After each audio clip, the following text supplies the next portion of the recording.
Hello, hello, hello. Testing, testing. Hello, hello, hello.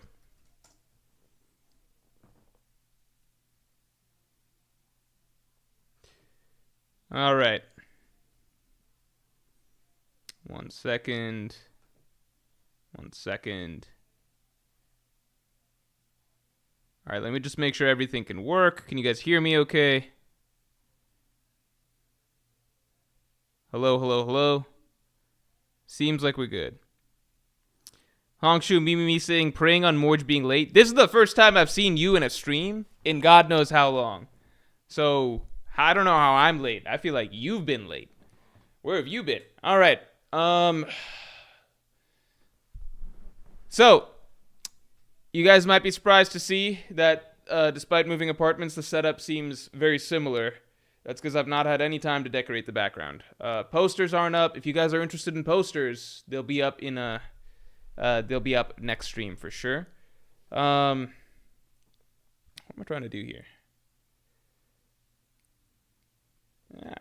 Yeah, this looks kind of good. Yeah, yeah. This is kind of all to the side. I don't know if I'm doing all to the side or just letting it flop down. I haven't figured it out yet.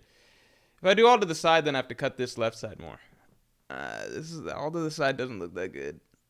Maybe because my left side is too. I don't know. We'll try this for a second. We'll try this for this stream. Yeah, I don't think it's the worst. It's just I don't know. All right. Anyway, so I'm in a new apartment. The walls look the same. But I'm in a new apartment. So the stream recording room is now officially in a separate room than living room, bedroom, etc. So there'll be less noise from outside stuff. Most likely, some things are going to change. So background's going to be fleshed out a bit more. Background's going to be fleshed out a bit more. Still don't know 100% everything I'm going to be doing with the background just yet, but I just know it's going to be fleshed out a bit more. The whole stream setup might be moved back a little bit, so you might get the full wall. I don't know. We haven't figured out yet. So at the moment, we're just keeping it simple, keeping it the same roughly as it was before. Posters will go up next stream, but because you guys are interested about the posters, I will happily share them with you because you guys want to know what the deal is with the posters, right? So let's just take a quick look. First, let's get the stream likes up to 100 real quick. Let's get stream likes up to 50. We want to see posters, obviously. We want some updates on the posters. I know people are upset that we don't have the beautiful posters available for us to look at right now. But fear not, because they will be pinned and available for viewing here.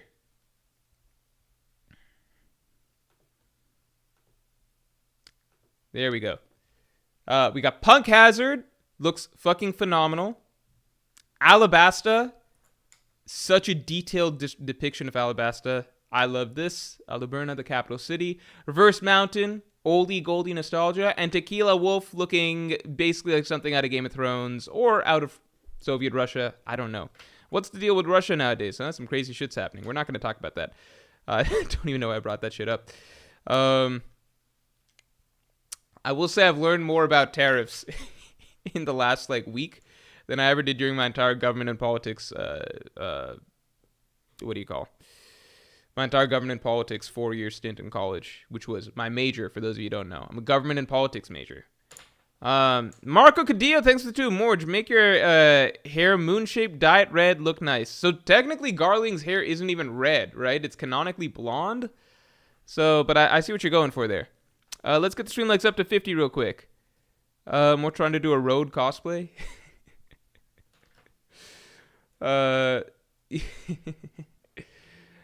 Yeah. So if you want any of these posters, you can just hit the link that I'm now going to pin. You can just hit the link and check the posters out. And if you want to get 4 of the posters, you can get all 4 for 50% off. So it's a pretty good deal.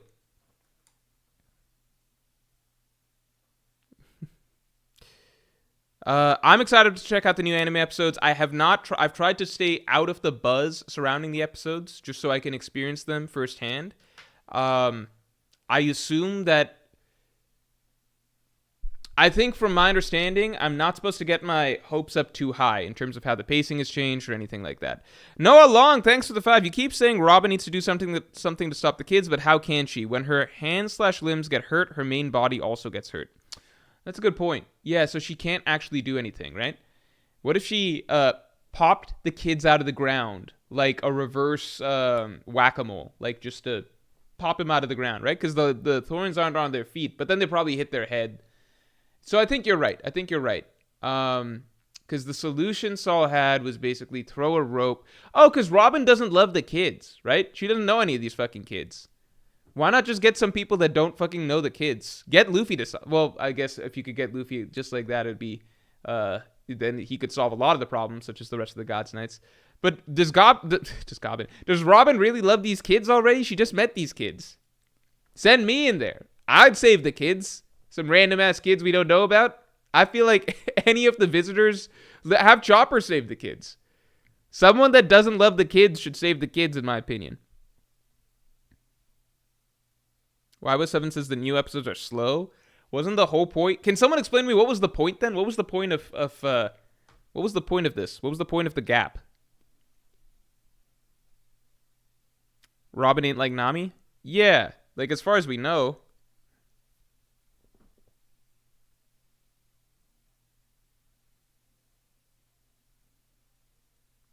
Soul Ager says, we're on time again. How many points are we at? I just got here. To be honest, I haven't fucking looked at the point counter in so long.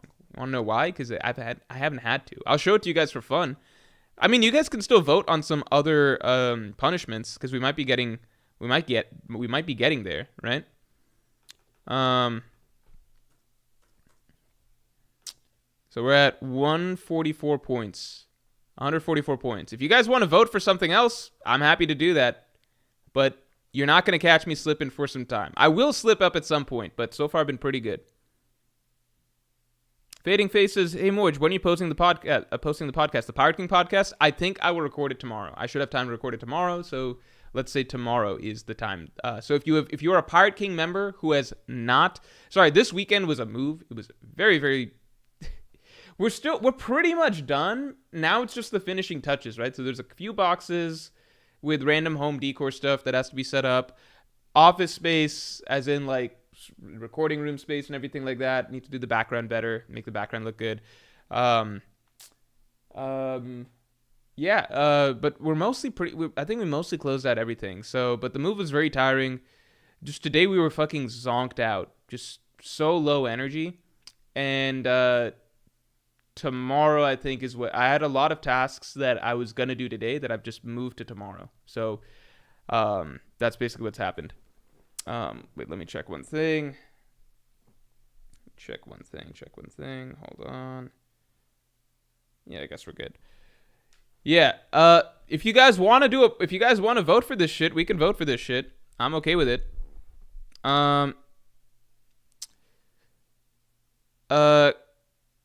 Carnage, thanks for the 5. What do you think is the connection between Rocks and Blackbeard? So, some interesting things, right? So, I saw a post on Twitter that once again opened up the idea of Dragon being Rocks' son, and then therefore Luffy being Rocks' grandson. I mean, it's interesting. It is very interesting because, like, I think most people, it's just the way One Piece works, right? So the way One Piece works, you assume that some really strong previous character had a kid, right? Like, it's been the trend for everybody except Whitebeard, and I think that's because Whitebeard is supposed to be that dude that didn't have a son because he just created this huge adopted family, so we don't have to go around guessing as to who Whitebeard's kid might or might not be. He just didn't have a son. I think that was Oda's way of making it very simple. But everybody else, like Roger, Garp, fucking God's Knights, like Garling or whatever, right? Kaido, Big Mom, obviously. Like, everybody who's anybody from that generation, anybody who's, like, really fucking important from that generation has a kid, right? Or they're childless, like, really seems to be. Fucking Scott Gaban as a kid. But like important lineages, right? So all the important figures there have some significant kid. It just seems like too much of a it's too much of an Oda thing for Rocks to not have a child and then that child be exceptionally strong. I think in One Piece in particular, there is a trend for just Oda likes the really strong lineages. Like One Piece has some of the strongest bloodlines in anime manga that I can think of, right? So yeah, with Rocks, it's like, is Blackbeard Rocks' kid? That could be the case. Is fucking Dragon Rocks' kid? How old's Blackbeard again? Blackbeard age. Let's see. The thing is, Blackbeard had two sisters. And Blackbeard had two sisters. He's 40 years old. So he could have been born. Shit, like his timing age-wise does line up with God Valley really fucking well, right? He was 38 at his debut. Blackbeard could be his son. I think it's not crazy to think that Dragon might be Rox's son, because it's entirely possible that Dragon married Garp's daughter or some shit like that. That's entirely possible. Yeah, there's possibilities there. Hongshu Mimimi, thanks for the 5 years of tardiness trauma has conditioned me to show up late to every stream, but here's a gift to make up for my absence. Thanks, Hongshu Mimimi. I appreciate it. Everyone tell Hongshu I'm on time nowadays. I don't miss the deadline nowadays. Nowadays I'm right here bright and early. Sometimes I start stream a little bit early. Andrew says Weevil seems to be like not actually Whitebeard's son. It seems to be like some sort of a misunderstanding or some sort of clone situation or some shit like that. Do people actually think Weevil's Whitebeard's kid? I thought that's like more of a gag route that's going to turn out to be incorrect. Is Weevil actually Whitebeard's son?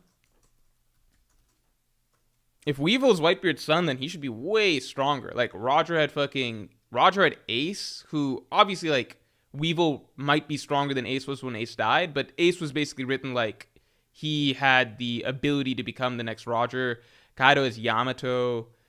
Big Mom is Katakuri.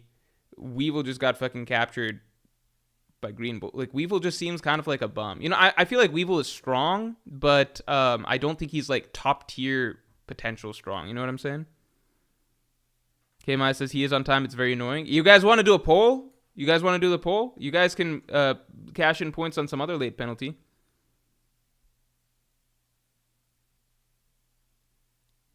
Marco Cadillo, thanks for the 5. The only thing Morj will like in the new episode and ending is the new opening and ending in these new episodes. Can you give a lecture on tariffs, please, Saint Morj Garcia Saturn? No, it's not. We're not going to turn this into that. Also, when I say I've learned more about tariffs, it's like I have a 5th grade level understanding of them now, basically. I'm certainly not somebody that should be lecturing, but if you guys want to talk about it a bit in comments or chat or whatever, feel free to. I understand that we've had negative consequences, significant negative consequences after this, and that they're not being used judiciously or with a ton of whatever. The Final Storm, thanks for the 5. Morj. If Paulie was on the crew, he could lasso all the kids at once with different rope lengths, and Robin's arms could just hold the rope. It's a good point. If we had more rope, I think that's the problem then. If we had more rope, or if we had people who didn't like the kids, that's the other solution. Colin Parker, thanks to the 2. Blackbeard is the stolen crown jewel of Pirate Island. That's an interesting idea. I forgot. I knew that something was stolen there. I feel like it could have been a devil fruit, though. I feel like a devil fruit might have been stolen. No, it's complicated. Like, I feel like it's possible I feel like there's 2 significant fruits at play in the story. Right now, Luffy's Nika fruit that he's eaten. And then I feel like whatever the Elbaf royal family fruit is, maybe Luffy's Nika fruit was the stolen fruit from God Valley or from Pirate Island or something. And then through a series of whatever circumstances at God Valley, yada yada, things happened. It ends up in the world government's hands 13 years ago. I feel like maybe it's a fruit. I think it can't be an ancient weapon. I think a road poneglyph is not significant enough to be the crown jewel, right? And when did the Roger Pirates get to Lodestar? Was it at Lodestar that they fought rocks or something like that? Like the first time around? One Piece. Roger. Let's see. Let's get a little refresher here. Let's get a little refresher. When did he get to Lodestar? Okay, 39. I see. I mixed it up. They got to Lodestar, and then they began the quest for the road poneglyphs. That makes sense. And then was God Valley. And the fight with rocks was a year ago. So it's very possibly Lodestar related. I forgot. I did a whole fucking video on this. I fucking forgot. It was just like so long ago that we've had the God Valley stuff. Lodestar related. Yeah, so maybe it's fucking road poneglyph related or something like that. It's hard to say. Let's see. Okay. Here, let's do a poll for this. Okay, most people don't think Weevil's actually Whitebeard's kid.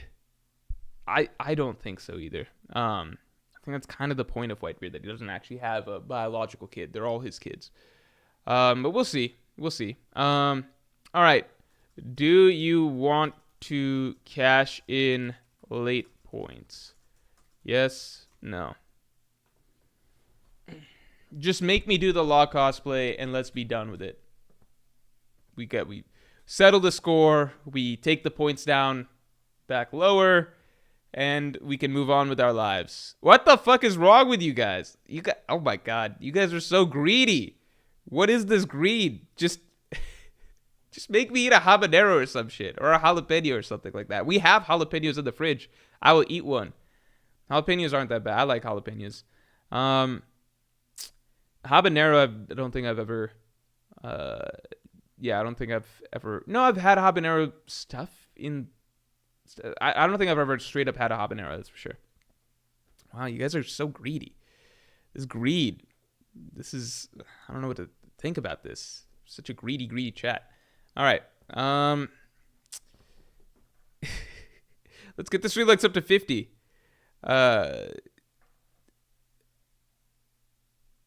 Carnage, thanks for the 5. Rox gives off pure evil vibes the way he looked at Loki when he challenged him. Similar to Emu, in my opinion. Yeah, I think Rox is supposed to be a pretty shitty character. I think he's supposed to be pretty shitty. He might be worse than Blackbeard in a sense. So watch out. I don't want to give too much of my thoughts on Rox right here because I think that this last chapter actually slotted in a piece that gives us a lot of context actually as to that kind of storyline, Blackbeard storyline, Loki, etc. So there's a video that's coming out this Tuesday that I think is pretty damn good that you guys should wait for. Just wait for that video. It's a pretty extensive breakdown to a long-running concept that's been developing in One Piece. Gerrance Rambo, thanks for the 2. Do you think Croc and Dofi will get another fight? Like with each other or just in general? I think Crocodile will get another... So in One Piece, there's 2 categories of fights, right? There are skirmishes and then there are real fights, you know? Skirmishes, Oda just throws out like candy. They happen pretty frequently. Full-on fights are things that are pretty rare in One Piece. You usually have to get to the end of like a major arc to get a full-on fight. I'd say there's some things that are slight in-betweens, like Law versus Blackbeard. But in terms of how much we got to see of Law versus Blackbeard, it was essentially more of a skirmish than a full fight. Full fights are like when we get a full dedicated chapter, right? Like Frankie versus Who's Who counts as a full fight, even though it's like the bare minimum, right? Who's Who versus... not Frankie versus Who's Who. Frankie versus Sasaki. Jinbei versus Who's Who. Obviously Zoro versus King. Sanji versus Queen. Lawn Kid versus Big Mom. Those are what I consider full fights, right? Strides versus Baroque Works. Those fights. Strides versus CP9. Those fights, right? Like when Oda's taking the time to set aside a section of the story just to focus on a fight from start to finish. We get the full shebang. There's storytelling. There's back and forth struggles, yada yada, right? When it's just characters kind of exchanging some blows over the course of like a few pages and maybe we cut away, maybe it's inconclusive who wins or maybe it's conclusive who wins but you miss the meat of it. I call those like, they're not technically skirmishes. It's just in terms of what we, the reader, are given, we're given a skirmish, right? Um, it's not like an off-screen fight. It's just we get a taste of it, and then that's it. We get the taste, right? Like, so I think Crocodile will get a skirmish. I think that Doflamingo, it's really fucking hard to say. I personally think that Doflamingo getting an offer to the Gods Knights is still on the table just to make him an interesting player. But I think that, yes, I think Crocodile getting a skirmish makes sense. I can't really imagine us in the story getting a full-on, like, a full chapter dedicated to a Crocodile fight, you know? That's my feelings right now. Remix King, thanks for being a Yonko tier member for 25 months, man. Chat, like this message if we're going to the In Defense of Wano. Morj, have you enjoyed March Madness this year? Are you excited for the NBA playoffs? I am very excited for the NBA playoffs. The problem I have with the NBA playoffs is, like, the NBA is in such an interesting spot. Okay, so just really quickly, have I enjoyed March Madness? I don't watch March Madness. I've never been interested in college basketball. I wasn't interested in college basketball even when I was in college. And our school had a good-ass college basketball team. Like, not great, but, like, we were pretty good. We were known as a basketball school. I didn't like watching basketball back then. I would actively, like, my friends were big fans of, like, wanting to go to the basketball games, blah, blah, blah, blah, blah. I would actively campaign against us going. I would bitch and moan the entire time that we had to be there. I would complain that we had to stand up.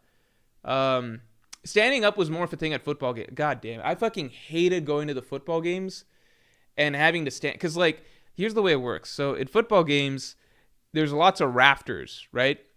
And bench seating. So you can sit down and watch the game, right? And you have to be there for like 2+ hours or some shit to watch this game. And it's usually cold. It's pretty cold because it's happening in fall. So it's cold and everybody's cold and it's very crowded and there's benches. But here's the catch. Even though it's cold and crowded and you have to sit there and watch football for like God knows how long. And our team was very bad, right? Our team was very bad. Maybe I would have enjoyed the football games if our team was good, but our football team was very bad. But the biggest catch of it all was that you had to stand the whole time because assholes in the front would start standing. And so then that creates a sort of domino effect wave where if the people in front of you are standing, then you have to fucking stand to watch. Everybody from bottom to top ends up standing when we have perfectly good benches to sit on and watch in peace. And if I sat down, then people would be, it's just too uncomfortable because then you're sitting down and everybody on either side of you standing and you can't talk to, it sucks. Anyway, I don't remember, long story short, I don't remember for the college basketball games, was it sitting or standing stuff? I feel like we might have been standing. Either way, it just was a pain in the ass. Did not enjoy watching college basketball, even when I was in college and our basketball team was good. Just didn't enjoy the games because it just felt like, I think I just didn't care for basketball at all at that point in time because it just felt like you could skip the entire game and just tune in for the fourth quarter, and then that's basically when the game's decided because the score tends to stay pretty within striking distance the whole time. Anyway, I got into basketball literally the year I got into basketball in 2016, but at that point in time, I still didn't care for our school. I was in college then. It was towards the junior year of college. But I still didn't care for college basketball because I just had no attachment to the players or whatever. That's my biggest thing with college sports, which is like, even if I enjoy the sport, like, I like watching football games fine if it's like actually stuff that means shit. You know what I mean? Watching our school's shitty football team didn't mean jack shit to me. College basketball, it's not professional players. It's just random ass players.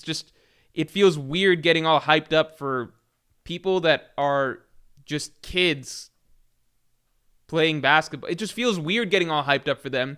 It'd be one thing like in high school. In high school, I actually liked watching our school play because, like, I know those people. Like, it's people that you know. It's kind of cool. It feels like your school. But when it's college, even when I'm in college, I don't fucking know these guys. Our school is like a fucking 10,000 people or some shit. I don't fucking know who these people are. They're just people that happen to exist on the same campus as me. I also don't care if we beat that other like, it just has no bearing. They're not good at basketball compared to like pros or whatever. I just don't get what the appeal is. And I don't get I just don't get the whole culture around it. Like, it's new people cycling in every single year. So like, how do you get really excited about like your Duke team or something. I mean, Duke has a bunch of stars or whatever, but like, how do you get really excited about the new batch of college kids that are going to be gone? If they're good, they'll be gone in like 2 or 3 years or whatever. How do you like learn a shit ton about like the stars, players, etc. when it's just a single season and you're learning about your team and then the other teams and shit, and it's just random fucking kids just out of high school? It just feels so weird to me. Like, there's no consistency in it. It's just random shit. It's just all new. It's like, if I had to just learn, it's just like, here, you're dropped into like a brand new roster of fucking random ass people. Just learn all their names, roughly learn how good they are, right? And then be attached to them for some reason while they play against a bunch of other randoms that you got to learn the names of, right? And it's all going to be over really fucking fast, and then it won't matter after that because they're going to go be bad in the NBA after that, right? And or maybe not even make the NBA. I just don't get the whole culture. It just doesn't make any sense to me. It doesn't make any sense. I don't get how people learn all that shit. It took me a long time to like actually learn NBA players and stuff like that. Like, learn a good amount of teams and everything. And you know what happens? Like, when I go even like a couple seasons with that, not being super in touch with watching NBA regular season games, I lose track. I'm quick, like, the landscape changes very quickly. I don't know how people are college fans. It just makes no sense. I'll say this. If you're a college fan, if anything, and like you know the names of college players, and not just on your team, but on other teams and stuff like that, you have too much time on your hands. There are a million more important things that you should be doing with your life. That's all I have to say. That's my final verdict on it. Anyway, continuing on. Your second question was, are you excited for the NBA playoffs? I'm very excited for the playoffs, but it's always easier to be excited. I'm most excited for the playoffs when the teams that I really want to do well are positioned to do well. Does that make sense? That's it. Like, I'm excited for the playoffs in that I hope that somehow the Celtics or the Thunder don't win, and the Cavs don't win, and no one from the East wins. So I'm already like, it's already like a pretty dire, like, it sucks because the teams that I like are all cool teams right now. Like, the Lakers are really fun to watch now. The Warriors are fun to watch now. The Nuggets are, well, Jokic is doing amazing shit, right? Even the Timberwolves, like Anthony Edwards, is entertaining to watch. But those teams are not favored to win. So it's like going in with a small chance of me being happy at the end of the playoffs. So, yeah, I don't know. I'll see. I'm excited for it to start. I also think it's cool how close the whole West is. But I have this feeling in the back of my head that I'm going to be disappointed with the way the whole thing plays out. So we'll wait and see. It seems like a long song and dance for me to ultimately just watch the Celtics win or the fucking Thunder win or the fucking Cavs win, basically. But that's the problem. There's enough hope that a team that I like wins that I got to stay invested and keep watching.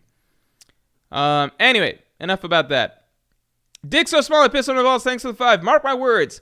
The skipped Egghead Day will be revisited in a flashback of the Blackbeard Pirates allying with York to betray the government / take the Seraphim. That's a very interesting theory. I like that theory. That's an interesting theory for sure. I like that. Marco Cadillo, what do you think is the most overrated feat in One Piece? For a bit, it was fucking Hadruden punching Mach-Beast till everyone came to their senses. But now I think it's probably whatever the it's definitely Law and Kid. No, the biggest overrated feat is unquestionably, this is more overrated than Law and Kid beating Big Mom, because they didn't beat Big Mom, the TNT did. The most overrated feat by far. Who could guess? Who can guess what I'm about to say? It's not even close. There's one feat that is more more overrated than anything else. Can you guys guess? Can you guys guess?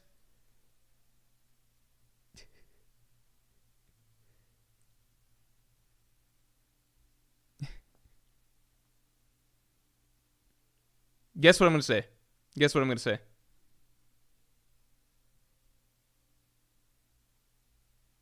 Yeah, Daniel got it. Sabo running away from the Gorosei is by far the most overrated feat in all of One Piece.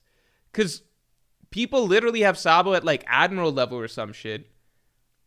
We got Dressrosa where we got to see very, very, very, very plainly that Sabo is not even close to Admiral level, right? Can barely hold out against Fujitora, who is explicitly not trying hard. And he gets no other feats in the story besides that.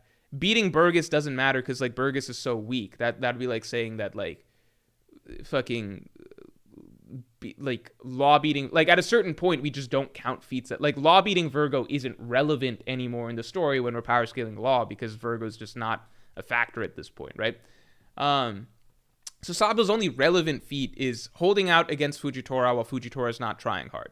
Keep in mind that's the same shit that Morley and Karasu do at the Reverie, right? So Sabo at this moment in time does not have a better feat than the other Revolutionary Army commanders. We can assume that Sabo is supposed to be stronger than them, but in terms of what he's actually done, he hasn't done anything better combat-wise than them. But people have this image in their head of how strong they want Sabo to be because he's cool. And so somehow, like, a scene that in no way seems set up to hype Sabo at all. If anything, it seems to show how intimidating and terrifying Emu and the Gorosei are, and that Sabo, like someone like Sabo, can't do anything to them, somehow gets spun by Sabo fans as being like, damn, remember when Sabo ran away and let Cobra die? That was some cold shit. Like, that puts Sabo above like Kid and Law. It's like, at least Kid and Law like participated in fighting Yonko and shit like that, you know? Like, at least they participated, at least they fucking helped, you know? Like they had an impact against Big Mom. I'm like, and I don't like those two characters, but I'm like, what the fuck is this? I feel like it's weird to even call it an overrated feat that Sabo ran away from the Gorosei and Emu, because it's not a feat. It's just like saying like Luffy running away from like Kuma and Sentomaru. No, I don't know. Like what's I don't even know what the equivalent is. Luffy running away from Magellan or some shit is a feat. Like, it's just what there's no feat. Like, I don't think at any point in One Piece has Oda ever tried to portray characters running away from another character as like something to hype up the fleeing characters. It's just never been done. Oda often has characters get away just because it's like in the story that they need to get away. And in Sabo's case, Oda did it by having Cobra as like the fall guy, like the sacrifice to get Sabo away. But I don't understand. Easily the most overrated. Marco Cadillo, thanks for the 2. Streaming reaction to the NBA playoffs would be fun. The problem is that, like, I've explained this many times before, which is that I could probably turn this channel or whatever things into a reaction-based stream or channel or whatever. And that stuff is good because it provides you a lot of easy stuff to do, if that makes stuff. Reaction-based YouTube stuff is the easiest type of thing to put out. I don't want to do that simply because I've said this many times. For anything that I truly, genuinely enjoy, I like doing it on my own. Like, not doing it on my, that sounds weird. I like just enjoying it in peace and silence and private comfort, basically. I don't, like, it's the same reason I don't read chapters on stream as reactions. Sometimes I do, but only if like my schedule got really busy and so I literally didn't get time to read the chapter until stream starts, or if the chapters come out very late and so the chapter releases right around the time I'm going to stream, right? But generally speaking, I don't do chapter reactions because I like reading One Piece chapters comfy in bed in my pajamas. That's my preference, okay? For anything like NBA games, I want to be on the couch drinking a beer or smoking or something like that. I don't want to be like, I mean, I know people say that, well, you can just stream naturally without talking to chat or doing anything or whatever. But like, no matter what, I'm going to feel like saying something or like, you know, I'm on camera. It just feels different, right? Like it's a different sort of feeling. I'm on camera. I don't feel fully relaxed. Maybe some people feel fully relaxed. I don't. I need to just be there. I'm usually when I'm watching NBA games too, I'm not like watching the game 100% of the time. Usually I'll also be doing maybe a little bit of something else or maybe like on my phone a bit or whatever. Like I just want freedom to, or maybe I'll get up and walk around a bit. Like, I don't know. I just want freedom to be in relaxation mode. So I will probably not be streaming any NBA playoff games. Maybe here's the times that I might stream an NBA playoff game. If it comes on during a time that I would otherwise be streaming. So if there's a Monday night that there's an NBA playoff game going on, I could stream that. I could stream that because like I already have it built into my schedule that I'm going to be streaming during that time. So that's our deal, all right? And then maybe some game or something here or there I might stream, but otherwise I probably won't do that. I can stream reactions as in like just NBA discussion streams. Like, okay, the playoffs are happening. Here's kind of what's going on. Like, we can talk about it a little bit, but not necessarily like reacting to a game, you know? Knut Worgen, thanks for the 5. What if Harold was tricked and made a deal with the world government into trading Luffy's Nika fruit? Fits with his philosophy to make Elbaf a less warlike nation. What if Harold was tricked and made a deal with the world government into trading Luffy's Nika fruit? Fits with his philosophy to make Elbaf a less warlike nation.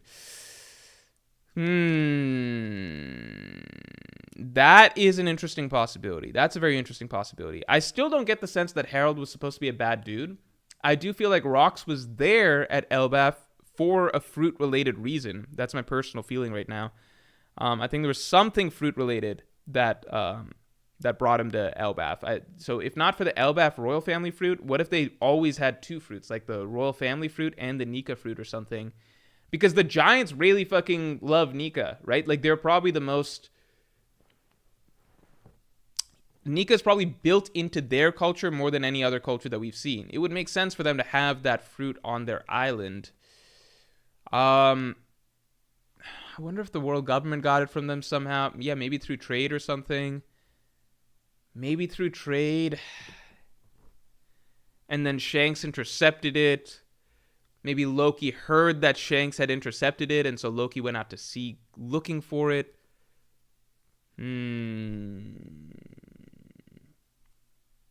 Yeah, you guys got me thinking. That is an interesting possibility. Jaren's Rainbow, thanks for the 2. Lucci versus Luffy and Zoro, what category are those two? Lucci versus Luffy and Zoro, I think those both fall into the category of... Lucci versus Luffy, I think, is a full extended fight. Like, I think it's a full fight, personally. Lucci versus Zoro... I think I might put it into the category of a full fight, just like the bare minimum of it. Like, even more bare minimum than, like, Frankie versus Sasaki or Jinbei versus Who's Who.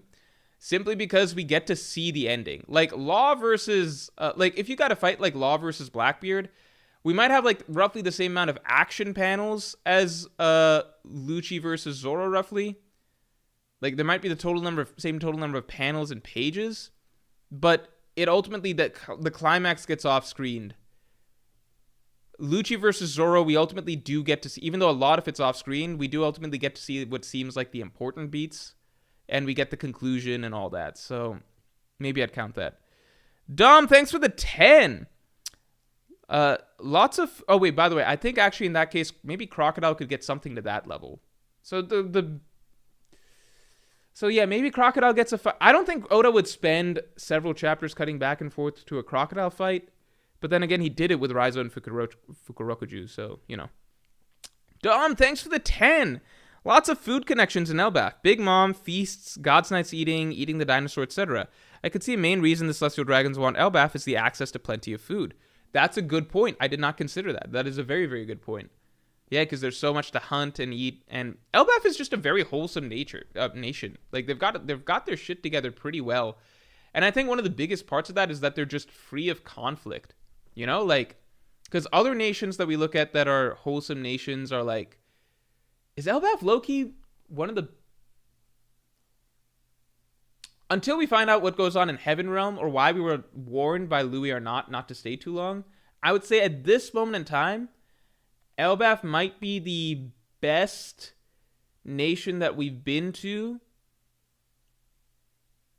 in terms of quality of life, except maybe Waterset. Not quality of life, it's just lots of cool nations. Like Alabasta's a really advanced, really well put together nation, but it had the whole Civil War thing going on, right? Like, I'm saying in terms of just not having internal conflicts, in terms of just having your shit together or whatever.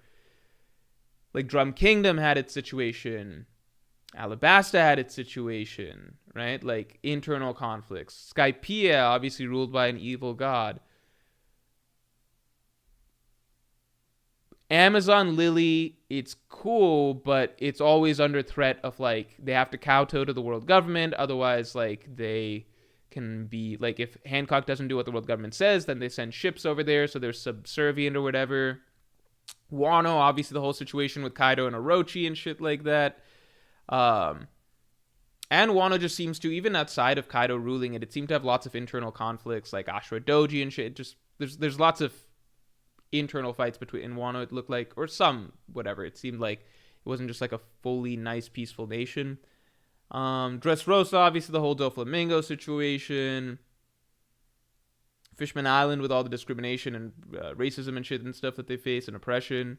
Elbaf just has their shit together because, like, Elbaf, up till now, it was free from world government influence because it's just such a strong island that nobody really tries to fuck with it, so it can do whatever it wants. And it's got free trade between other islands, and the land is very vast and plentiful and seems like a genuinely nice and picturesque place to live, and it's got magical clouds and rainbows and shit like that. Good food, good drinks, the inhabitants are hospitable, they've been growing their schools and education, and they've got a huge library. Elbaf's really like a little mini utopia, honestly. Until we find out the Louis Arnott situation, and until we find out Heaven Realm. But yeah, I think Elbaf or Water 7, right? Water 7 might be the next best one. The tricky thing with Water 7 is that the world government subservience, right? So the world government can bring the hammer down on Water 7. With Elbaf, it really felt like the world government can bring the hammer down on Elbaf, as we're seeing obviously right now, but it requires like serious effort. Like, you got to send the God's Knights and shit like that, right? Like, Water 7 was, it's ultimately a world government island. Like, it's subservient to the world government. We saw how that came into play with the whole Tom Frankie situation. So I think Elbaf is kind of just like, it's got it going on all fronts, Virgil Hawkins, good to see you, man. Thanks for Pirate King to remember for 30 months. I hope you got your Pirate King podcast submission in, man. I really appreciate the support, of course. When are you getting back into Haikyuu? It only gets better. Thoughts on recent Chainsaw Man stuff. Also, read Witch Hat Atelier for some of the most breathtaking presentation you'll ever see in manga. Do I have which? Okay, here, hold on, let's see. Hold on. Witch Hat Atelier.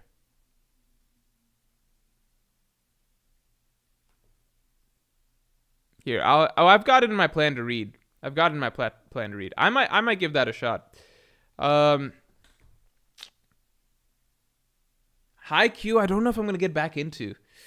I really liked it, but there's just now so many shows to watch, and the tricky thing is that, like, right now I'm on a kick of like just simple shows that don't have too much substance, if that makes sense. So I'm watching God of High School. I'm just partway through the first episode of God of High School. I'll probably keep watching that a little bit. So I'm watching God of High School. Chainsaw Man, I am about to catch up. I will try and catch up either tonight or tomorrow. I have a friend who wants to talk about it. I'm seeing like it's gonna be hard to avoid certain spoilers and stuff, it looks like. So Chainsaw Man, I'm gonna put my foot down and just try and get caught up. Chainsaw Man's very fast reading too, so I imagine it won't take me too long. Marco Cadillo, thanks for the 5. Jay said he wants to make a One Piece openings tournament with other One Piece YouTubers. Would you participate, Lord Morj? The new opening is fire. If he gave me the invite, I probably wouldn't necessarily do it just because I don't watch the One Piece. It'd give me a lot of homework. I'd have to watch. Maybe that could be a stream, though. I could watch all the One Piece openings because I've not seen most of them. Reacting to all One Piece openings. I haven't seen most One Piece openings. Because ever since I stopped watching the anime, so around post Enies Lobby, I think I watched the opening bits of Thriller Bark anime. So around after that, I don't really watch the openings unless people really, really push me to. Like the Egghead Island opening, I did watch that and I thought that was phenomenal. But outside of that, I haven't really watched the openings. I think I saw one of the openings for Wano or something because people pushed me to. But outside of that, I would really need to catch up. So maybe that could be a fun stream. That could honestly be a fun stream. I think I'll do that. I just jotted that down as an idea. I also think that. Hold on.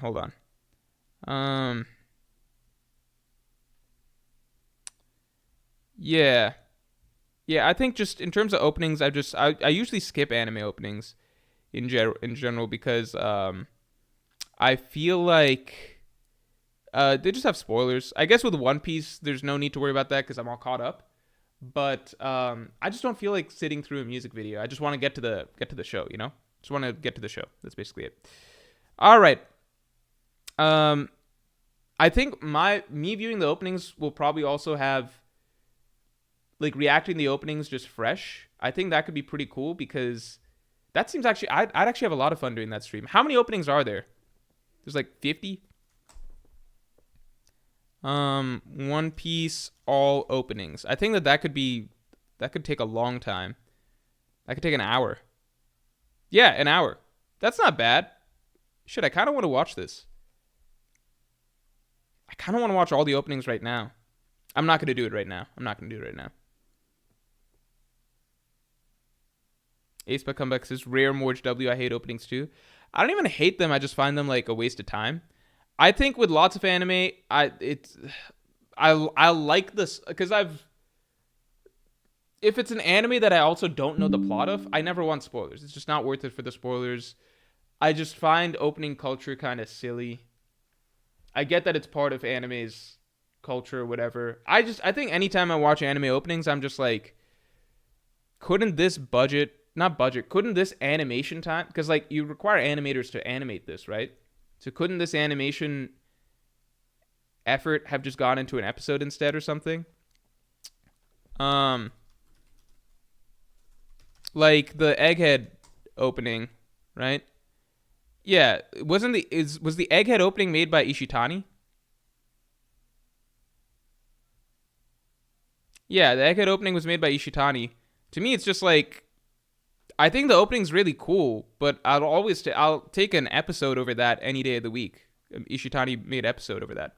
That's just my feelings toward it. I just have no sort of like I honestly even really really love that opening. I think I even said after watching that that's probably the best One Piece opening of all time.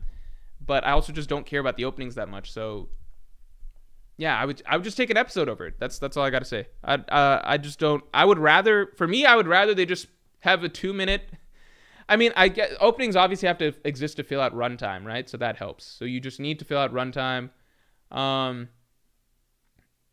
Yeah, you just need to fill out the runtime. I figure like, and I don't fully understand culture in Japan, right? So like, if they feel like they got to do 2 minutes to fill out runtime, they got to do 2 minutes to fill out runtime. How long is the Avatar intro? Avatar, The Last Airbender intro. It's 46 seconds, right? It's a pretty simple thing that covers 46 seconds. How long are most openings? One Piece opening 2. Let's say opening 2. 1:50. Yeah, so anime openings are about 2 minutes generally, 1:30 to 2 minutes, right? Yeah, if they could just figure out a way to pad out the time, maybe that helps more. Solely just his openings get me hyped for what's to come. Yeah, I'm not. I think I just don't resonate with it as much. I think I just like getting the actual show. That's just it. I understand people like it. That's it. Ace by Comebacks is Breaking Bad best opening of all time. Yeah, like I feel like there's a reason that places have like a skip intro or skip opening credits button, you know? Like it's just to get to it. Breaking Bad, nice simple opening. Mad Men, nice simple opening. I just don't think I just want to get to the thing. That's just my personal feeling. Some things are cool. Like Game of Thrones, I think really nailed it with how they did their opening credits or whatever. I think that's really cool. Like the map. Yeah, like I think, and that became iconic in its own right. Like the map in itself just became iconic, right? The way the Game of Thrones opening worked. So it's a good idea at points. I just don't need anything super. I don't need like with anime it gets like super ton of effort. Like they treat it like it's its own episode. You know what I'm saying? I just don't need anything that complicated personally. Anyway, let's keep going. One Piece openings are longer than most. I swear there's some anime that have like only a minute long openings. All right. Let's get to the episode. So I always forget how I do this. I have to go to an illegal site, watch One Piece episode. So I'm hearing mixed things, I guess, from you guys in terms of like how significant this is. Hold on. In terms of shit. Like how good these episodes are, yada yada, right? I'm hearing some mixed things. Let me mute desktop audio. It sounds like they didn't change that much in terms of pacing or animation quality. So then can someone fill me in? What was the purpose? I thought that this was going to be to try and make One Piece more like seasonal quality in terms of its episode to episode pacing and stuff like that.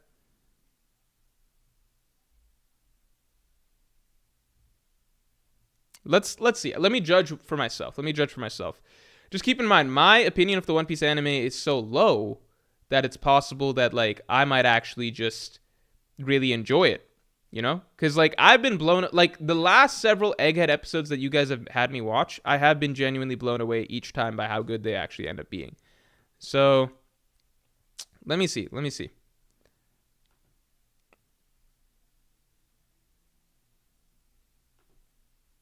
Change the opacity here. All right.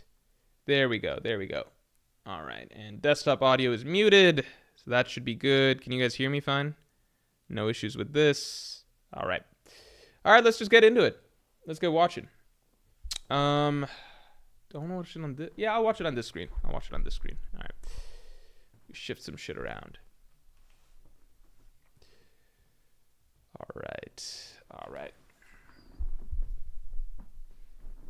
One of my goals for this new apartment is to get a stream setup that feels more comfortable to me. It's hard to explain, but this stream setup has never been quite comfortable just because the way it's my own fault. It's the way that I position things. It's my own fault. All right, let's see.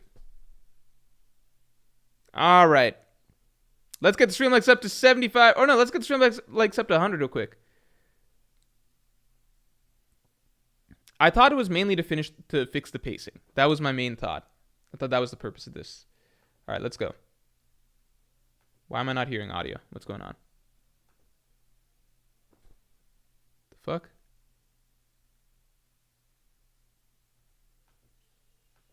What the hell? Give me a second, y'all. All right, there we go. Should be able to hear now. Not you guys, but I can hear. Is there an issue with these things? Oh my god, this is a shitty site. All right, hold on. I got to make some changes. This site is not good. Not good enough.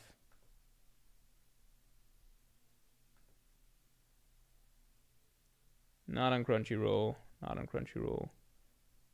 There was a site that was easy for me to watch this shit on.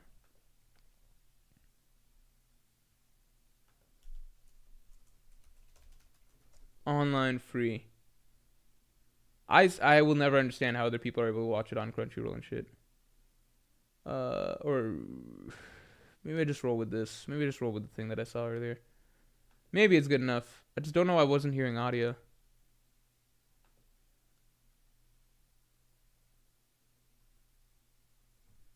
What the fuck?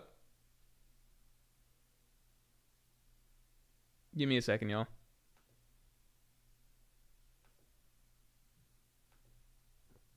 What am I doing wrong? I must be doing something wrong. I have these plugged in. Let me try disconnecting this shit.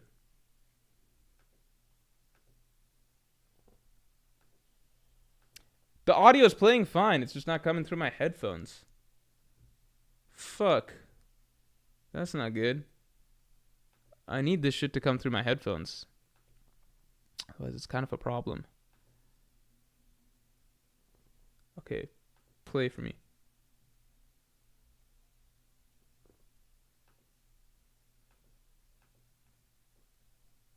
Fuck. Oh my god. I literally don't understand what's happening. Let me try playing a YouTube video.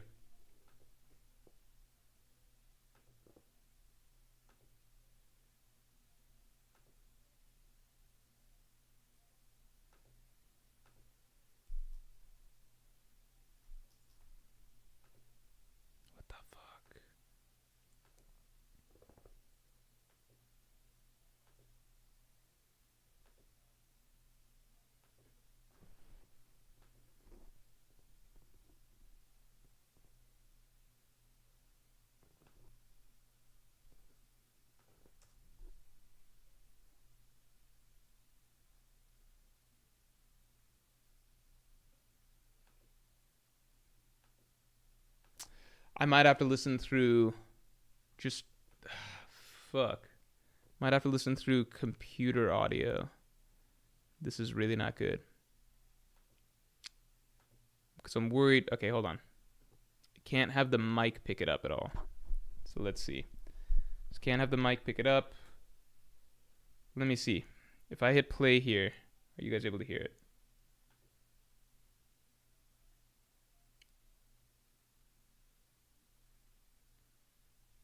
Looks like you guys can't really hear that. So I guess I just have to listen to it like this.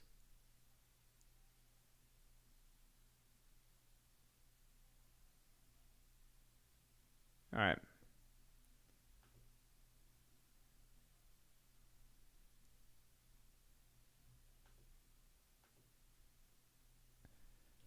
This is actually ridiculous. What is going on with my audio right now? All right, everybody, give me a second. Troubleshooting some technical stuff.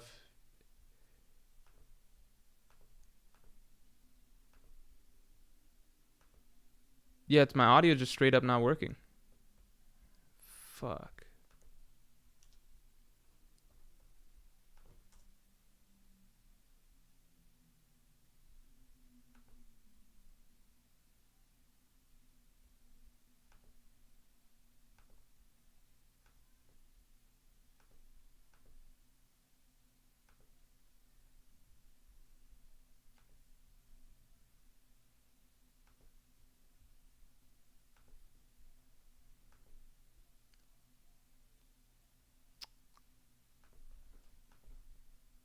Let me try and troubleshoot this. No, my audio for nothing. Like, no audio is coming out of my computer right now for some reason. Disconnect this.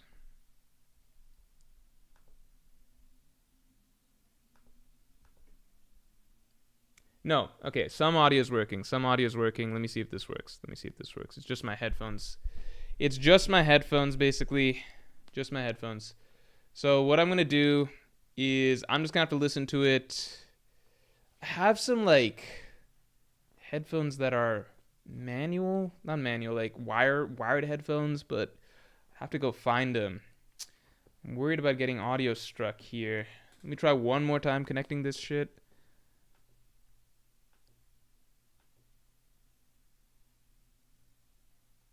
Work, please. God damn it, man. All right. Yeah, I'm just going to have to play it out loud through the speakers. I'm very worried about the audio. Let's just see what happens. Let me disconnect this. Okay. All right. I'm worried about the audio, but we're going to try and play this regardless. All right. Let's see. I wonder if you guys, how much can you guys hear?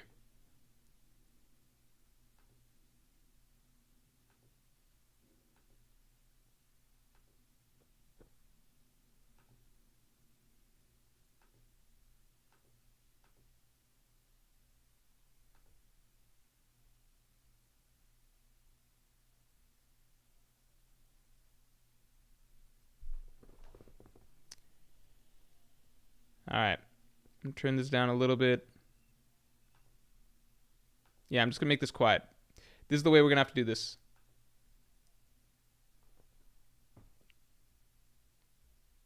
My headphones were able to connect earlier. I don't know why this is happening.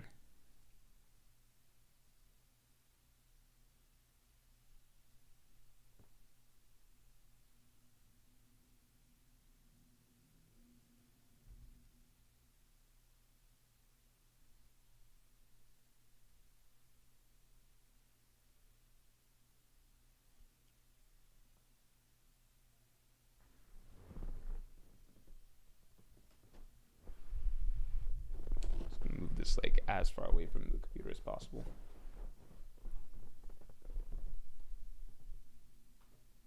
Can you guys hear this at all? Because you're not supposed to. So tell me if you guys can hear this. If you can hear this, that's a problem.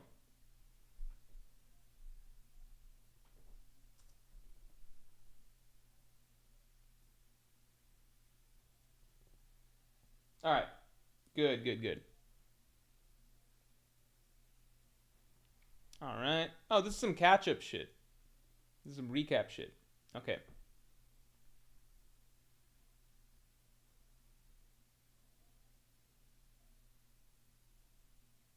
All right, I'm gonna skip the recap shit because I think that's fair. Skipping that.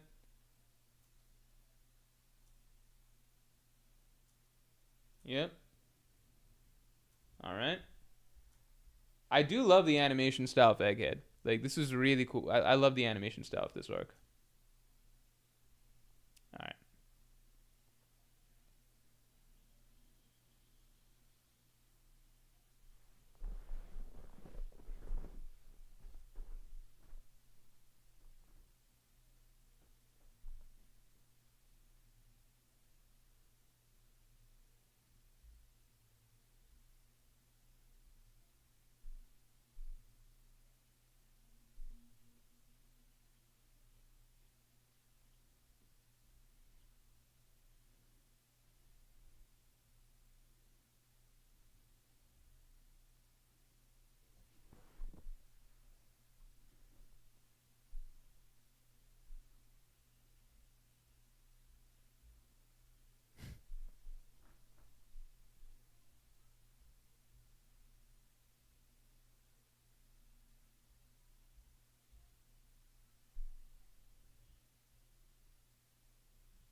Do we know whose kid this is? Some people have said that it's Ben Beckman's actually, based on the way Oda's phrased things. Like, the initial assumption is that it's Shanks's, but a lot of people think it's Ben Beckman's. But do they even go back to East Blue? There's no way.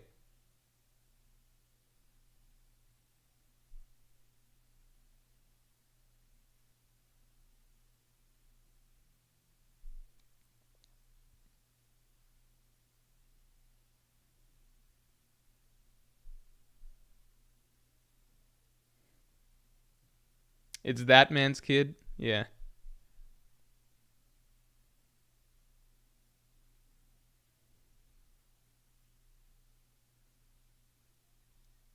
Even if these aren't the craziest episodes, I'm just going to try and get an idea of what the One Piece anime is going to be like now that it's returned. And we'll see for the future.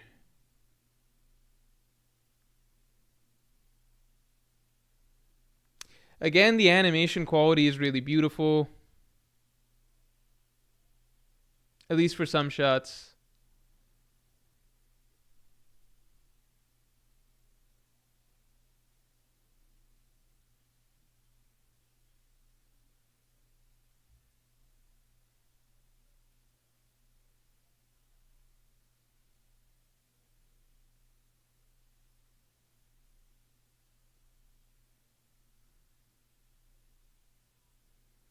Yep, yep, yep.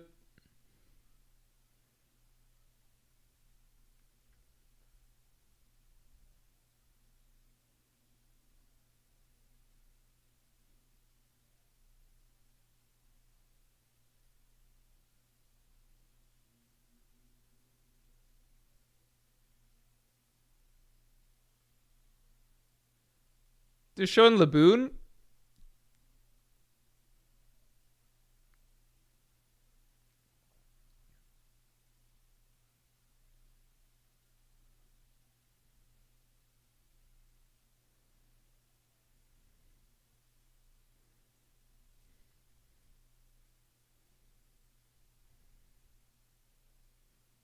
Oh, the fucking Celestial Dragons felt it too? Forgot about that.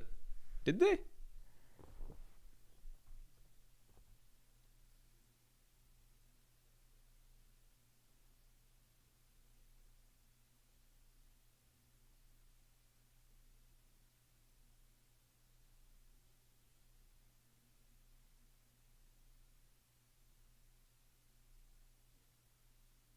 Woo. I like how they animated this. I like how they did the crater.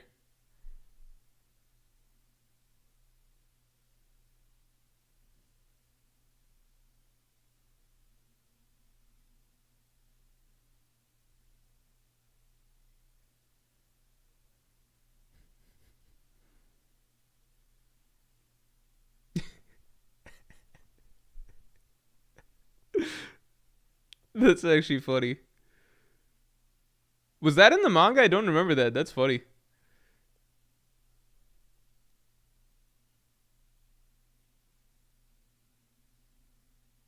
Webb says, "What's your take on the Sanji stuff?" I know that they took Sanji out of that famous, like the really iconic shot, iconic whatever the cool shot. Um, I have definitely heard that Toei. So I don't. Problem is, I don't watch the One Piece anime that much, right? I've of course heard that the One Piece anime does Sanji dirty in a lot of spots. I think it is true from my recollection that the One Piece anime, like it just comes up. Usually, I just hear it through Twitter, right? So, sorry, give me a second. That far outclassed a Buster Call, which could summon a nation-sized fleet. Yeah, this is like a supersized Buster Call, right? Like 10 vice admirals and an admiral. Um,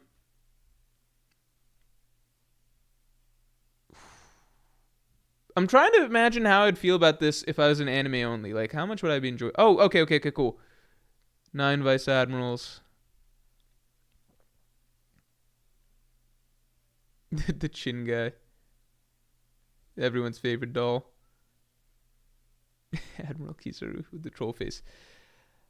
Yeah, I see very frequently on, like, at the end of the day, if the anime is very frequently, like, if it's very frequently coming up, it's a pattern that it's like, oh, they made Sanji look a little bit worse in this spot, this spot, this spot, and it's just a thing that's recurring, then it's probably like, yeah, like, there, it comes down to, like, oh,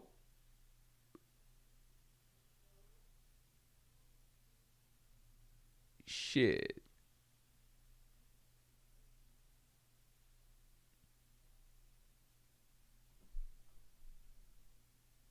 Yeah, there probably is something. Like, it's an adaptation. There's people that are in charge of the production or whatever. They're going to have their biases. And yeah, that's just the way it's going to be, right? So I wouldn't be surprised. I don't think, like, Toei as a company has something against Sanji. But I wouldn't be surprised if, like, yeah, maybe a majority of the animators or the people in charge of the direction or whatever are more Zoro skewed or something, or anti Sanji, or like don't like Sanji as much as Zoro, and so then therefore they might show a little bit of preference to one character and therefore downplay the other character a bit. I think that's totally possible. Totally possible. Like, I think I remember in Whole Cake, this was something that stood out to me. In Whole Cake, there was an episode where like Sanji gets fucked up by like Sanji's escaping with Luffy and he gets fucked up by like Peckham's or something like that. Like Peckham's is going berserk, or it's I forget exactly what the scenario was. Maybe it wasn't Peckham's. Maybe Peckham's was just involved. But Sanji's escaping the island with Luffy, and like he just Toei adds some shit that makes him look extraordinarily bad. It's just weird. It's just weird.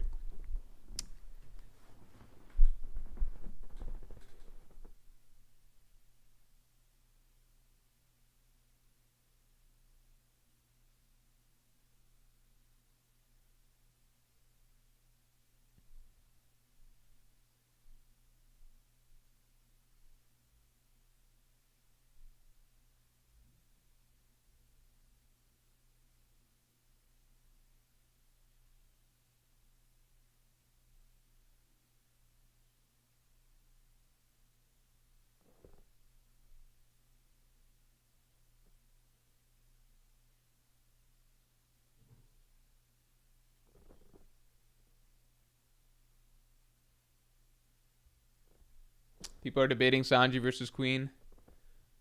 I think Oda made Zoro versus King close, or sorry, Toei also made Zoro versus King closer in the anime.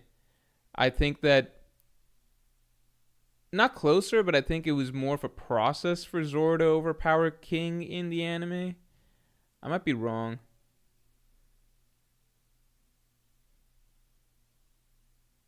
No, I think I am right. I think I because I remember rewatching, like I watched that full episode.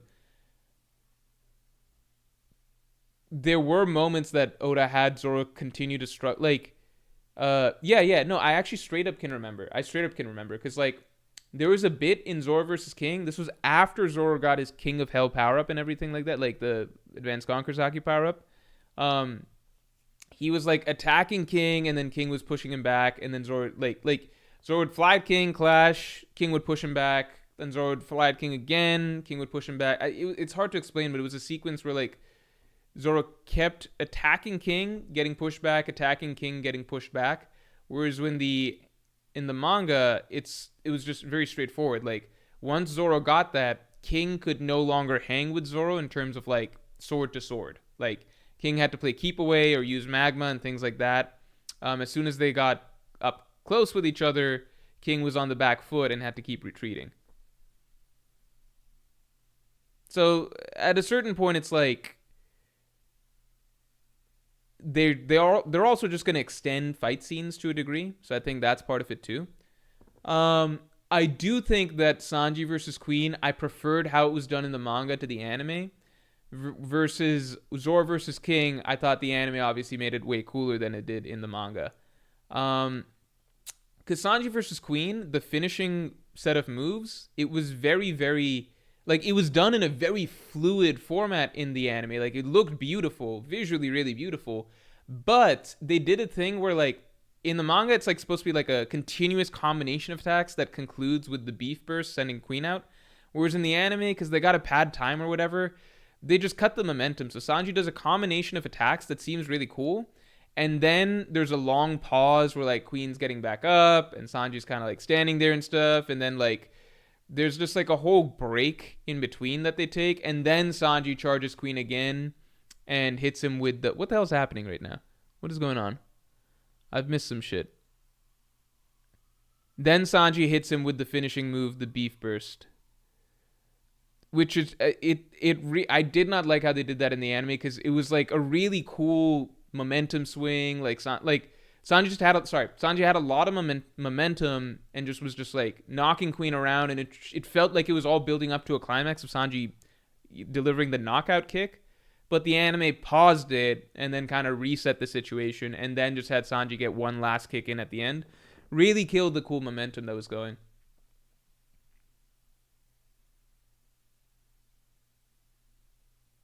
Zoro versus King, my only complaint, if you can call it that, with the way that Zoro versus King fight concluded was that if you view this as a complaint, I don't know. But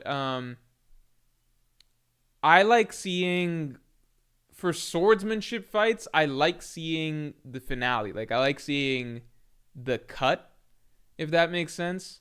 Like, I think that's cool. Zoro versus King, they concluded it by having Zoro... In the anime, they concluded it by having Zoro and King, like, collide, and then just do a big explosion, and then we just see Zoro coming out of the explosion as the winner. I personally don't care for that as much. I thought everything else they did that might be... That's a personal preference thing. Obviously, the way they did Zoro versus King in the anime, it's like 2.5 straight minutes of just pure amazing visuals, whatever.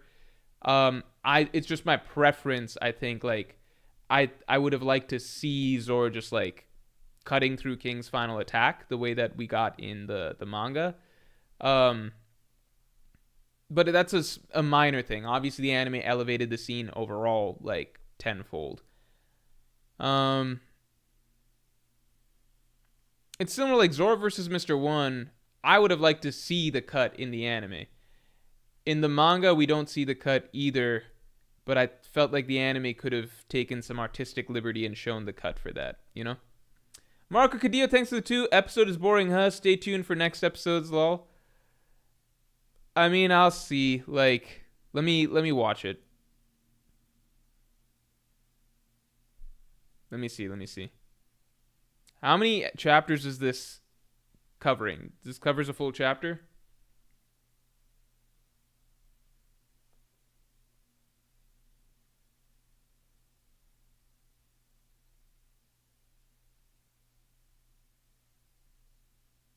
YY7 says, y'all think at some point Roger was the world's strongest swordsman like he had to be, right?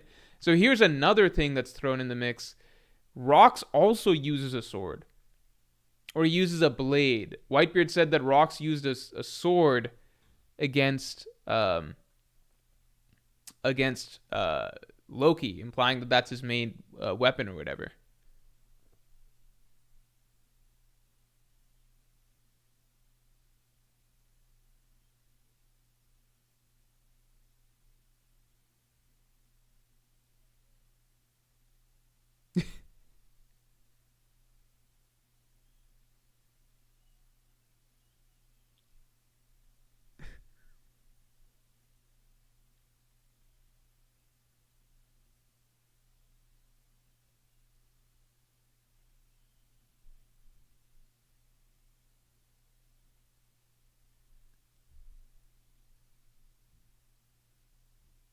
That was 20 minutes? There's no fucking way. What? There's no way that was 20 minutes. What?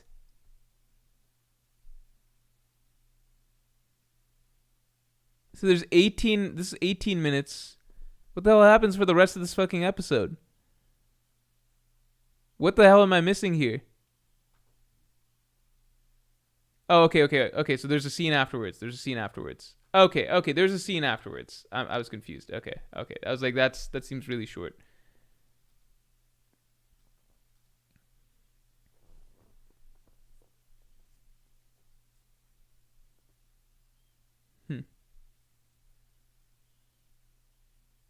All right, and then this is the shot where Sanji is weirdly missing. I don't really get that. It does feel really random there. I think there's other, like, so Sanji versus Queen I don't think is an example of Toei making Sanji look bad. I think that they just need to extend the fight, but it is just really bizarre that why is Sanji missing in this, you know? If a character like, I don't know, if they forgot to draw Frankie in the background, I could kind of understand that because he's just one of the least focused on Strides, but Sanji is like the third most popular Stride. He's the third most popular character in this whole roster.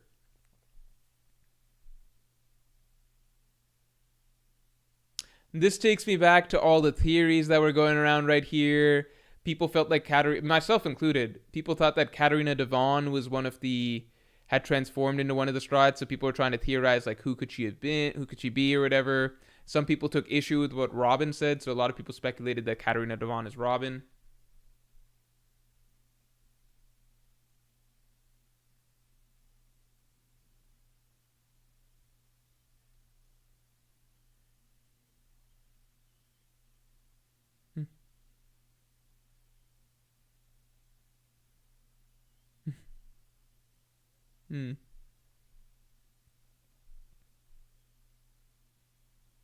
All right. So now that's probably the end, right? Wait, was there an opening I was supposed to watch? Did I miss the opening? I'm confused. Is this, I don't know. Okay, I'll just watch the next episode. Let me watch the next episode.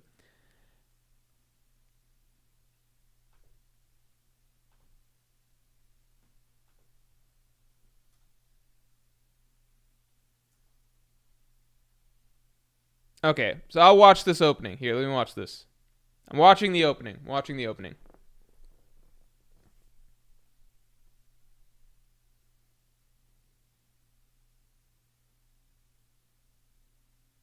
Oh, that was all Bonnie? Okay.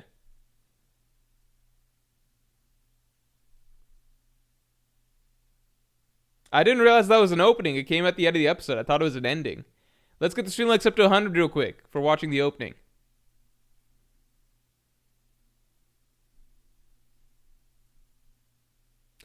I'm not gonna lie, the volume is too low for me right now to hear the opening. This is really well. Wow, that is really well done, though.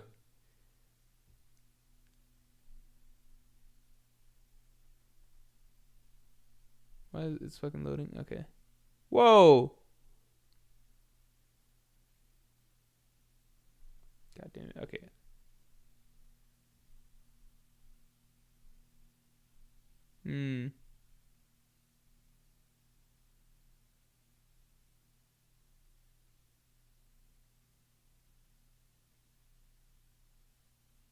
A little preview of Luffy versus Kizaru. Yeah. Dear Bonnie. Oh, shit.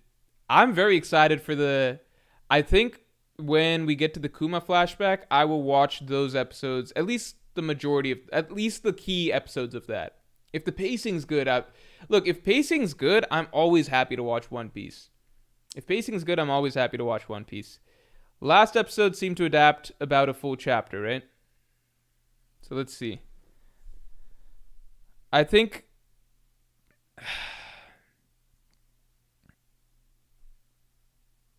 yeah, I don't know.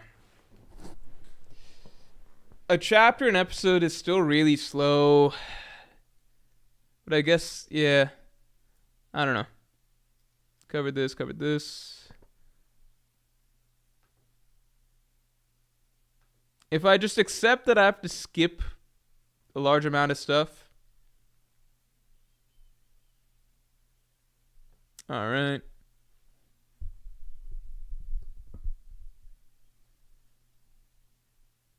All right.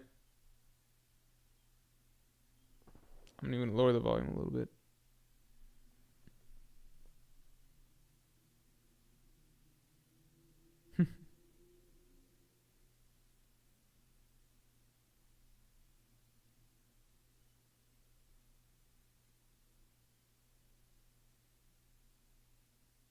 He's so evil.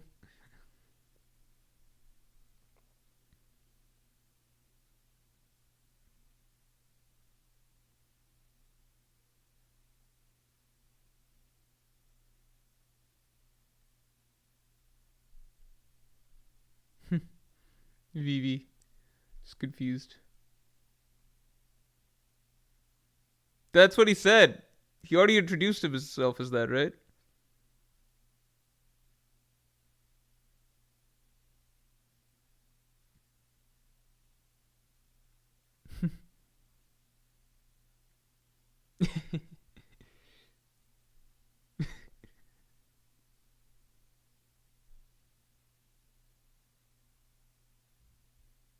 How come Robin's not getting PTSD right now?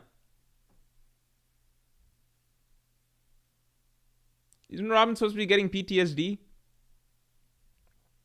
She's listening to the Gorosei talk over the Denden Mushi. I feel like she should be getting PTSD right now.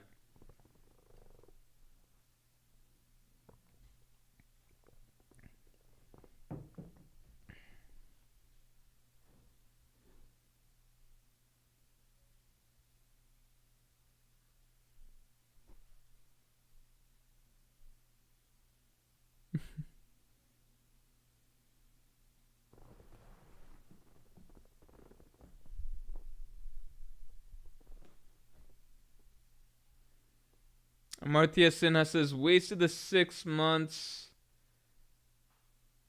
I was genuinely believing they'd do 2.5 chapters per episode. Even just 1.5 chapters per episode would be nice. Look, the visual quality is very good. I get that it's been good throughout Egghead. I think Egghead, from the episodes I've seen, granted I've only seen the good episodes, I think Egghead has done a better job of, like, padding out the time. Like, it finds more cinematic or visually interesting ways to pad out the time. But it still just feels like everything's just slow or not a lot happens. I think the biggest thing that throws me is, like, when I watch sometimes when I watch other anime episodes of, like, other series or whatever, and then I'm absolutely mind blown. Like, an episode will go by and I'm just like, holy shit, whoa, that was all one episode? Like, so much stuff happened. And then I'm just reminded, like, that One Piece episodes, it becomes mind-blowing when I realize that, oh, wait, that's how much is supposed to happen in 20 minutes.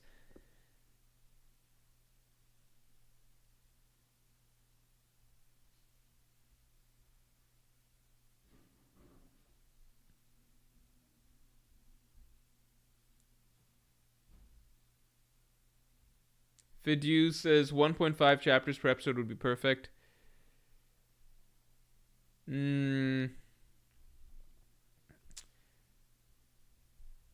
Yeah, maybe like 1.5 to 2 chapters. Because it's true, One Piece chapters do have a lot of... Like, they cram in more than the average shonen manga for sure. But it's not that much more. And it's almost tricky because, like, you also have the flip side. How do I explain this? So the One Piece, in terms of how much happens in One Piece chapters, I'd say on the one hand, it's true that One Piece chapters tend to have more panels and more content than other manga, other shonen manga, right? Weekly shonen manga on average. However, on the flip side, I would argue that One Piece chapters on average progress the story of the manga less than the average chapter of another series manga. because One Piece chapters, often what's happening is like if I just look back at chapter 1145, right? The story doesn't, what would you say is the main event that progresses this, like what progresses in the story that much in chapter 1145? Not much, because One Piece has so many characters and it sets up the story as like such a large, like it makes such a large plot that often what's happening in a single chapter is like you've got 10 different plot threads and they each get moved forward an inch. I'm exaggerating to a degree, but you look at Elbaf right now. Elbaf, you've got it split up into like 5 different groups right now. 4 groups right now. 5 if you count the God's Knights or whatever. And so we get a chapter where it's like there's no major event that happened in 1145. I guess the most interesting thing is we got a little bit of a hint of like Loki. We learned about Loki's past with rocks. That's probably the biggest development. But that's like a hint at something that's something important for the future, right? It's not like some major plot progression, right? It's just getting some more exposition over here. Then upstairs, they took care of the fire or whatever.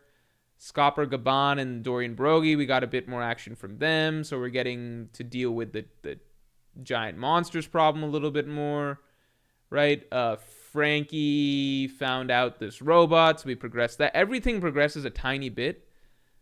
So if you compare it to tighter series that don't have as like bloated plots, I'd say in a standard chapter of like a lot of other series, there's generally, you feel like something more significant happened over the course of a chapter or an episode. You know what I'm saying? Whereas with One Piece, even if an episode covers a couple chapters, right? Like let's say it covers 1.5 to 2 chapters, you can still have full episodes where it feels like not that much really happened. Does that make sense? So it's tricky because like, yeah, basically bottom line is One Piece chapters on average do have more content than the average than the average manga, but I don't think they move the story forward as much as the average manga. And that's tricky because then once it gets to the anime, the One Piece anime also adapts fewer chapters by far than the average anime. So it's like compounding on a very, very slow sense of progression for the plot overall. Akash Panda, what's up, man? Thanks for being a Yonko tier member for 3 months. Thanks for the long-time support as usual. Genuine question. Why did you go with this stream topic? At some point, you must have realized this won't be fun for you or the viewers. Just curious. I genuinely believed... So, I talked about wanting to watch the One Piece anime when it came back for a long time. I genuinely believed that when the One Piece anime came back, if you go back and look at my reactions to that news, I was excited for it. And I've been excited for this return, for the anime's return for some time. Because I felt like when the anime came back, it would be... an updated version where like they took a break for 6 months, right? Like they're only going to do that if they genuinely believe that they're putting out a better product afterwards, because the anime loses revenue, right? If you're not putting out episodes, you're missing out on you're missing out on revenue, right? So that's why the One Piece anime traditionally has not taken breaks. It doesn't want to, like, you want to keep up viewership, you want to keep people watching episode after episode, right? So to me, if the anime is finally taking a pause and is saying, we are going to take a step back from just churning out episodes at the snail's pace that we've been doing and instead deliver a higher quality product, I thought that if they're doing that, if they're making this sacrifice of 6 months of no new One Piece anime content, I know that there's been the Fishman Island reboot, but that's not going to pull as many viewers as continuing on Egghead, right?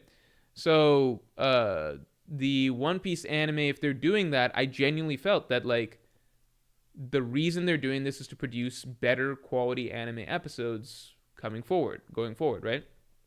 And add that in with this being a double episode release, I felt like we're in for a pretty cool renewal, like a refreshing return to form for the anime, I guess, at least in terms of pacing. Or I figured if the pacing hasn't improved, then something must have improved, like production-wise, right? I guess I didn't understand. It's not, again, with the One Piece anime, like, this is fine. Like, not it doesn't feel like there's anything crazy slow even happening here. It's just not a super exciting episode. Um, maybe it's because we don't have super. Maybe the next episodes will be good or something like that. Maybe I just have to wait for Luffy versus Kizaru to start to really see them flex. That might be it. Maybe it's too much for me to expect like the first opening episodes to be crazy, but I think the biggest thing I thought would change was the pace. So I thought that more would happen in each episode, I guess. But you know, if it's adapting one chapter per episode, that's better than it used to do, right? As far as I know. Again, this isn't even like a bad episode. It's just nothing super. The content's not super exciting. Um, if I was an anime only viewer, I'd probably feel like this is a perfectly watchable episode. Marco Cadillo says, Morj, react to all 27 openings. I think I'm going to. I think that's fun. And I realize that it's exactly an hour. So it'll be fun. I can do a little openings tier list as I go. Shonen Academia says, was Morj late? I was late, so I don't know. Of course I wasn't late. Come on. Let's get the stream likes up to 100 for me being on time.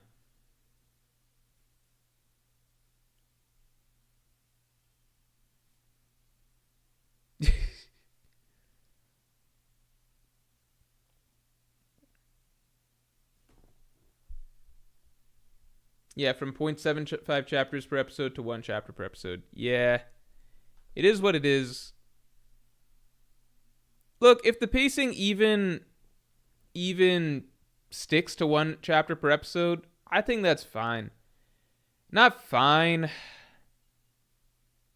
It's like I think I can't expect One Piece to have the pacing of a seasonal anime. I thought that this was a shift to try and get it a little bit closer though. So maybe this will be a little bit closer, you know? Yeah, Wano was 2/3 chapter per episode. Yeah, Wano was insane. And again, it's especially insane when you just consider like me covering the weekly manga. I remember there were so many chapters in Onigashima in particular where it was just like nothing happened this week in the manga. And then you travel forward again. Like, because again, it's like 50 different plot threads in Onigashima, and sometimes it'll be a week where like Oda just moves every like 5 plot threads forward an inch, and then next week he moves another 5 different plot threads forward an inch.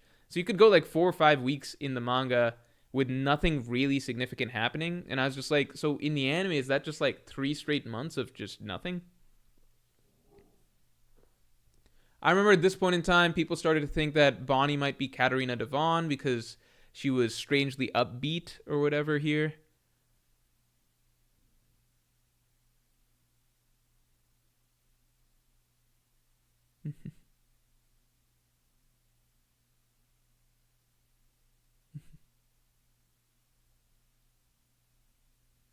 Cheese is enough. Sanju make us pizzas. Yeah. Oh, I remember this was the line that made people think that Bonnie might be Katarina Devon. Her praising Sanji, her being like, he's a good cook and he's a good fighter. Yeah, yeah. Why are you in a good mood now? Kind of creepy. Yeah, yeah. That just. I think a lot of people were just like, she would never say that about Sanji for no reason. Really, she just got some closure on her father's shit. Yeah, I won't kill Vegapunk. That's sweet.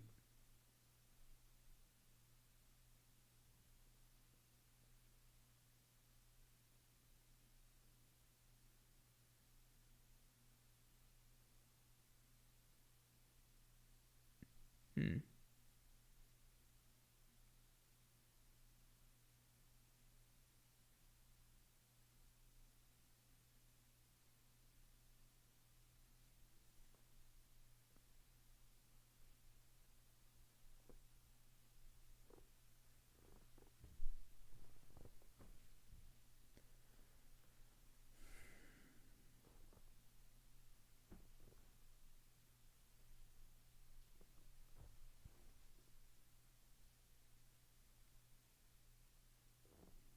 Hmm. This is a scene where I think he asks to do it his own way.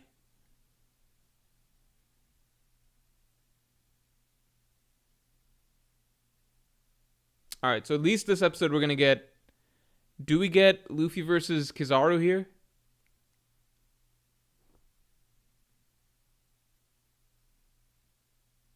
Or does it just start off Luffy versus or Kizaru versus Sentomaru?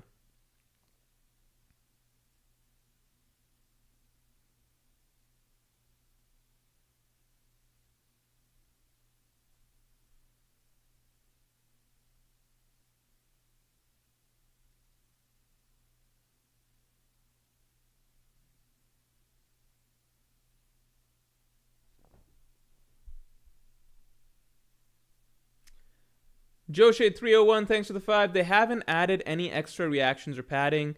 They have all this dialogue in the manga. Do you want them to start skipping the dialogue and stuff? No, so in general, because I've been on a kick of watching more anime in general. Um, anime dialogue the dialogue in One Piece anime flows in the show very, very slow. A lot of choices are made to make sure that every single line of dialogue, just things move a little bit slower. It's not even in terms of how fast people say lines, but for example, let's say you've got a manga panel where, let's say this, for example, right? Let's say you got a manga panel where you got 5 different characters saying something, right? Like, that's very common in One Piece. Like, Luffy will be saying something, Usopp saying something, Chopper might be saying something, Nami's saying something. Like, everybody's got a speech bubble or something like that, right? So the anime's choice might be like, okay, first we'll give a little shot of Luffy saying his line. Okay, then a little pause, cut over to a shot of, like, Nami saying her line. Then a shot of, like, Chopper and whoever. Chopper might turn, say his line to the other person might turn, respond or something like that. You can take a single manga panel and stretch that out over several different shots. Whereas if I'm watching something like Dandadan or something, it is perfectly normal for, character A to be saying something while the flow of conversation is a little bit faster. Like, character A says something, which is immediately followed up by character. Like, you're not taking time to pause, switch the shot. Okay, hold on, let me watch this shit.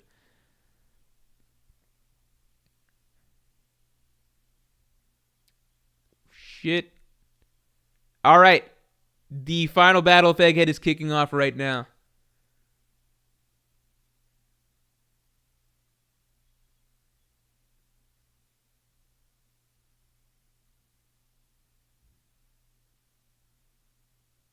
And there's little stuff like this, right? Like, just take a little bit of extra time to do certain things, right? Not this. This stuff is cool, the laser traveling and everything, but, the pacifistas marching, stuff like that.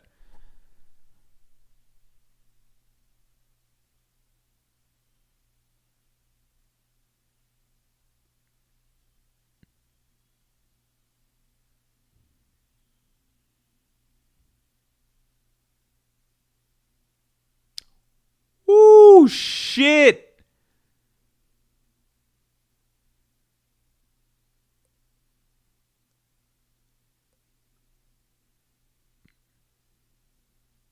Oh, they got Luffy. Well, no, this is the same expression that he had before. Ooh. Okay, so they're doing 1 chapter per episode. It is confirmed. Yeah, I think it's just you can watch any other anime. The flow of conversation is smoother. It doesn't feel like the anime is like taking. It's like breaking up. Like, there's conversations that can flow faster, right? One Piece, it will take the same conversation and like sort of chop it up in terms of just slowing down the beats of dialogue 1, dialogue 2, response. Does it take a shot to cut over to somebody to do to say something? Does the person like have a little pause or like an expression before they voice something? Those are all things that can kind of slow things down. Does that make sense?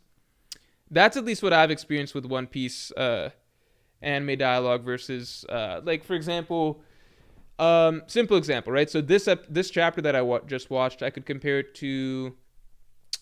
I finished Solo Leveling manhwa, and then the final episode of the anime dropped. Okay? So I went and watched the final episode of the Solo Leveling anime, and yeah, it covered all the same dialogue as the manhwa chapters did, but everything just flows way, way, way, way faster, right? Like, you're still having all the same bits of dialogue. I think they even added in bits of dialogue from like characters before that didn't really talk, like random side characters or whatever observing.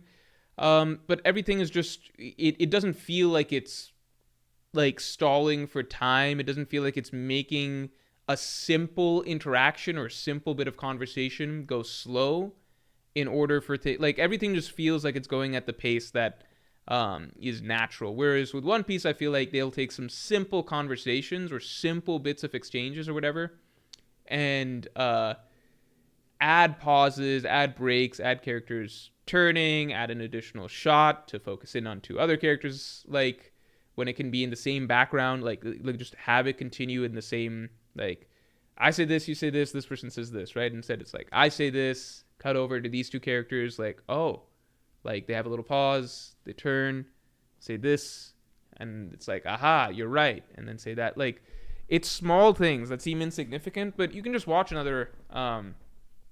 watch any other anime and then just see the difference in flow. Watch the ending. Okay, I'll watch the ending.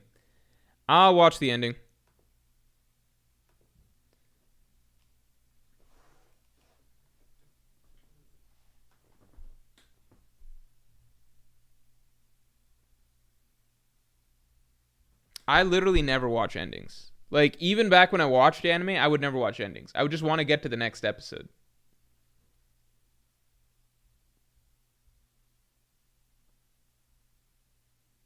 All right. I have nothing to even compare this to. I don't watch the One Piece anime endings. I don't remember the anime endings. All right.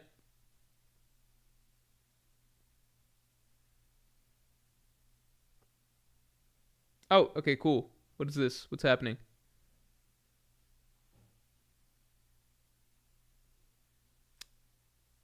Was there a shot of a tarantula in there because of Saturn? Oh, this is cool. This is good.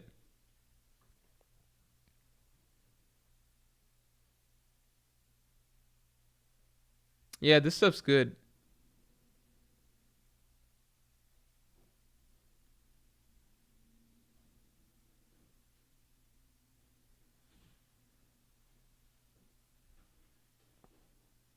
Okay, so I have an amended take. See if you guys can get behind this, all right? New take is basically, let me just finish out this ending. See if you guys are with me on this. Okay. New take is, I feel like, okay. So I feel like anime openings make sense because, even though they're not for me, I get, like, it's a cultural thing or whatever, and it helps pad out the time of each episode, and I guess it's good for, like, I don't know. Okay, like, let me think. Growing up, if I watched Teen Titans or Ben 10 or whatever, yeah, they got their own openings and stuff like that. Yeah, I guess you just need the openings to fill up some screen time, right? Like, you need anime openings to fill up screen time. It is what it is. Yeah, that makes sense. Anime openings fill up some screen time. Viewers just expect an opening, so, like, you just have an opening, right? I feel like endings can be cut. Not cut, but, like, endings just have the credits roll and just have the animation, because that was what I said before for me. Like, anytime I see, like, an anime opening that has a ton of effort behind it, I'm just like, well, that's like a good episode that we just lost right there, right? Like, that's a high quality, like, if you commission Ishitani to work on the anime opening, that's great that we've got a really good anime opening now, but we just fucking lost. Like, she could have been fucking working on an episode that whole time, and we could have, like, like, it could elevate the quality of the anime there, right? Or she could work on, like, it doesn't even have to all go to one episode. The amount of time spent on working on the anime opening could be dispersed across several episodes or something. So my logic is, I have such little value for anime openings. That was what I thought before. I was like, why don't you just take the time that animators spent on the opening, don't give a fuck about the opening and just have those animators actually work on the story, like the stuff that matters, right? That was my thought. I think people are too attached to anime openings to ever be okay with that, so that's fine, right? Even though I just think it's silly that like people get so up in arms about like how the animators are pushed so hard to deliver these quality ass episodes, and like we have to wait so long for season 2 or season 3 of these high quality shows because it takes so much time for the animators to animate this shit. I'm just like, just have them not do openings. Just have them not work on stupid shit. Just have them actually work on shit that matters. That's my thought, okay? But if everybody loves the opening so much, that's fine.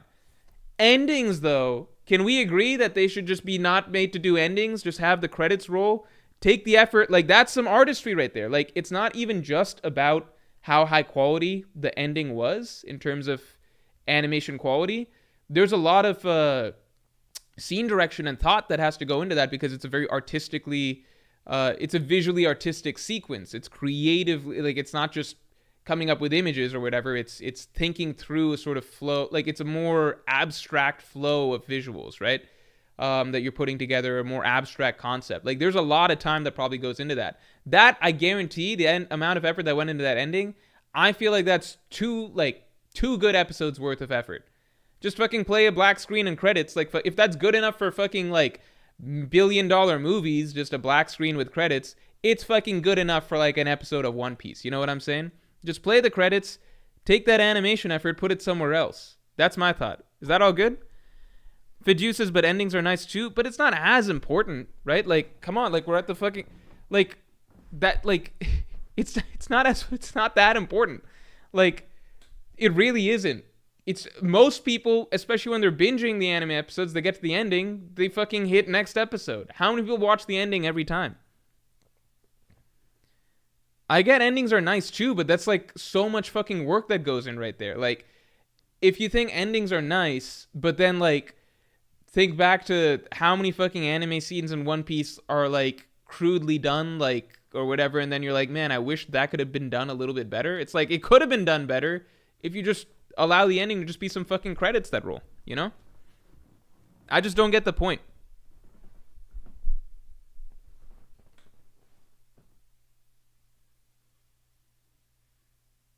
Do One Piece opening tier list. I would have to watch all the One Piece openings, but I think people have convinced me. I'm going to do that. I'll do that maybe next, I don't know about next Friday's stream. Next Friday will probably be will it be a prediction stream? We've got no chapter this week, right? So maybe this Friday will be a prediction stream or something like that. And then Monday we might do an anime opening stream. Y7 says, I think we can have both. No, but the problem is that, like, from what's been explained to me, animation is all about time. It's not even about budget. It's just about time. If Ishitani is working on an opening or an ending here, she cannot magically be working on an anime episode over here, right? So it's all about time. So, you know, just don't have them spend time doing credits when they could just be doing episodes. I think that especially bugs me for something like One Piece, which is like so long. I think it bothers me less because an anime opening and ending for One Piece, that'll last them like 50 episodes or something, like a season. Like, there's only 27 openings, right? So, you know, a single opening lasts them like a really, really fucking long time, right? So that's fine, right? You sacrifice a couple good it covers so many episodes, it's not the biggest deal, I guess. I still think it does matter because, again, like, that's a full Ishitani episode that we're robbed of for an opening, but, like, the opening is very special to a lot of people. I get it, right? But shorter series, so for example, like Jujutsu Kaisen or Demon Slayer or fucking Solo Leveling or whatever, right? Series that are inherently shorter, right? And an opening is only going to last a season, right? So one opening lasts 13 episodes or something like that, or one ending lasts 13 episodes. I think those have no business putting a bunch of effort into the ending. Because it's just like, dude, like, that's just put that effort into the fucking episodes, right? There's only so few fucking episodes there in the first place. So, like, that time that's not spent on an ending being spent on episodes, that carries a lot more weight, you know? Like, there's a lot more like, it's just, you get more you get more bang for your buck in terms of sacrificing an ending for improving at least one or two of those episodes across a 13 episode core, right? Am I crazy there? I think that makes sense. Because you just hear about these really, really long production cycles. I'm like, well, here's a little shortcut. Cut down the time for those production cycles a little bit by like not like that animator that you commissioned to do the ending. Have them fucking do an episode. I think that's a decent shortcut.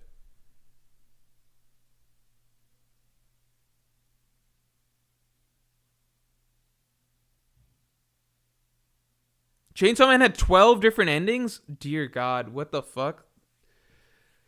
I don't understand. I just don't understand.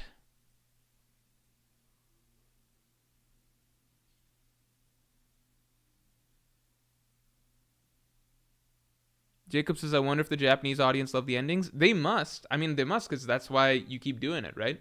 Because if they could get away... What happens if they don't put effort into an opening or ending? What happens? Like, is it like a huge culturally frowned upon thing? Would the like anime itself be criticized? Like, what's the what really is the what's the incentive for them that's so important that they have really good openings and endings? Because again, like if you look at American TV shows, Game of Thrones is very much praised for its opening, right? But you can have a show like fucking Breaking Bad or something like that, and it's just it doesn't have an opening, and it's perfectly fine, right? Everyone's cool with it.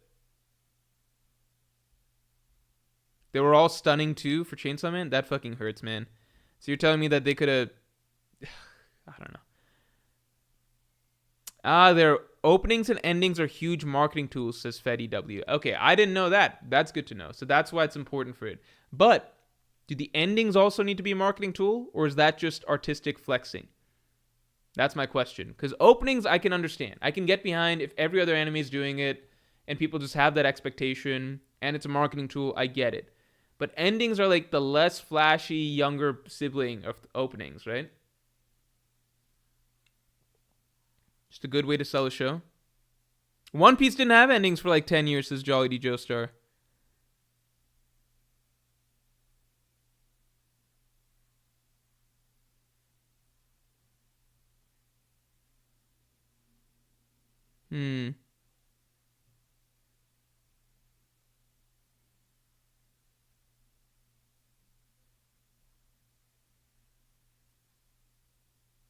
Yeah, those are just my thoughts. Okay, MPA Slick. Thanks for being a Pirate King tier member for 29 months, man. Sorry it took me a minute to get to you. I had to get my rants about endings off. Senor Morgan Freeman, hope you've been well. From these two, which will happen first? Wano analysis finally drops, or are you getting a fresh cut? If undecided, may the chat pick in a poll. I think it'll be close. I think Wano analysis will come out first. What if I'm not allowed to cut my hair till I get the Wano analysis out? That's a good incentive, right? I can't cut my hair till I get the Wano analysis out. I think that's a cool incentive.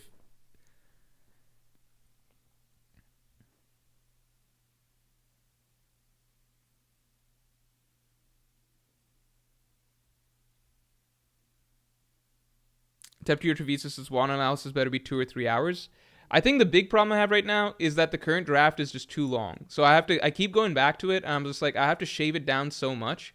And it just seems like too much work to shave down. Because I can't, 2 hours to 3 hours long, it's too long. I feel like people literally wouldn't watch it.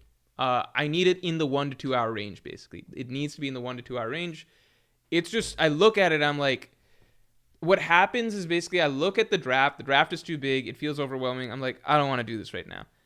Or I'll read a lot of it and be like, okay, good stuff, but condensing it feels like a lot. Okay, let me wait till I get a bit more time. Then when some time passes, I have a window, I go back to the draft, but I've forgotten the whole draft, so I need to reread the whole thing, and then I remember it. I'm like, okay, now it's too much to do today, not doing it today. This cycle continues, but I'm so close. Akash Panda, thanks for the 2. Why do you have a straw hat that you will never wear? I wear it sometimes. I wear it for the poster promotions. I haven't worn it for the recent poster promotions because we stopped including my face in the poster promotions because it like all that happened is basically there was a day, one of the months, a poster It was time to do the poster promotion, and there was some issue B-roll wise or whatever. So then the editor was like, okay, let me just show the posters without showing you in the actual thing, because one of the posters got damaged, so I couldn't show it in the B-roll. So then we just did that, and then since then it was just like easier to not even what do you call, like I do the audio for it, but not necessarily have the beat. Like I'll set up the posters after the promotion is ready or something like that. Anyway, so basically I stopped having to wear the straw hat for the promotions. Chris Morales says make 2 to 3 parts then. No, I hate 2 to 3 part type things for those. It splits up the viewership, and it ensures that, like, it's tricky because, like, in any 2 to 3 part type video analysis, right, the most important part is going to be the third part, because that's where you kind of bring everything together. That's probably where you have your hardest hitting points. That's where you're hitting your conclusion or whatever. The least viewed part is going to be the fucking third part. There's very few people who fucking skip part 1 and 2 and go to part 3, right? Generally, it's a trickle down. Not trickle down. It's a funnel, I suppose, where, like, part 1 will get the most views. Part 2 will get like maybe 70% of those views. Part 3 will get maybe 70% of those views, right? So it's just like, no, I want the full thing, in one go. Party McFly, thanks for the 5. Openings and endings are a separate industry at this point. The Mashal Season 2 opening gave that show a lot of hype through reactions, etc.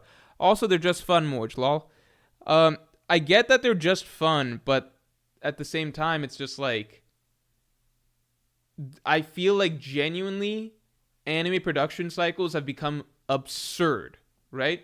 This is not just me. This is not just a me thing. People have been talking about this. It affects American shows too. People complain a lot about how American show cycles take a long time between seasons nowadays. It's the same thing with anime, right? It takes so fucking long between a lot of these seasons. It kills a lot of the hype and momentum of these shows.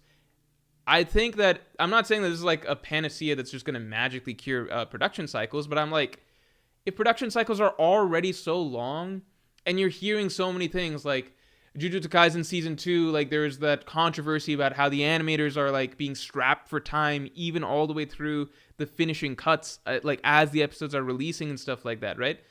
It's just like, if the industry is reaching this sort of point where it's like, the difficulty of just producing seasons in a timely manner is so high, and animators are so pressed for being able to squeeze every last drop out of them and everything like that, I'm just like, well, how about we fucking cut some of the superfluous shit then?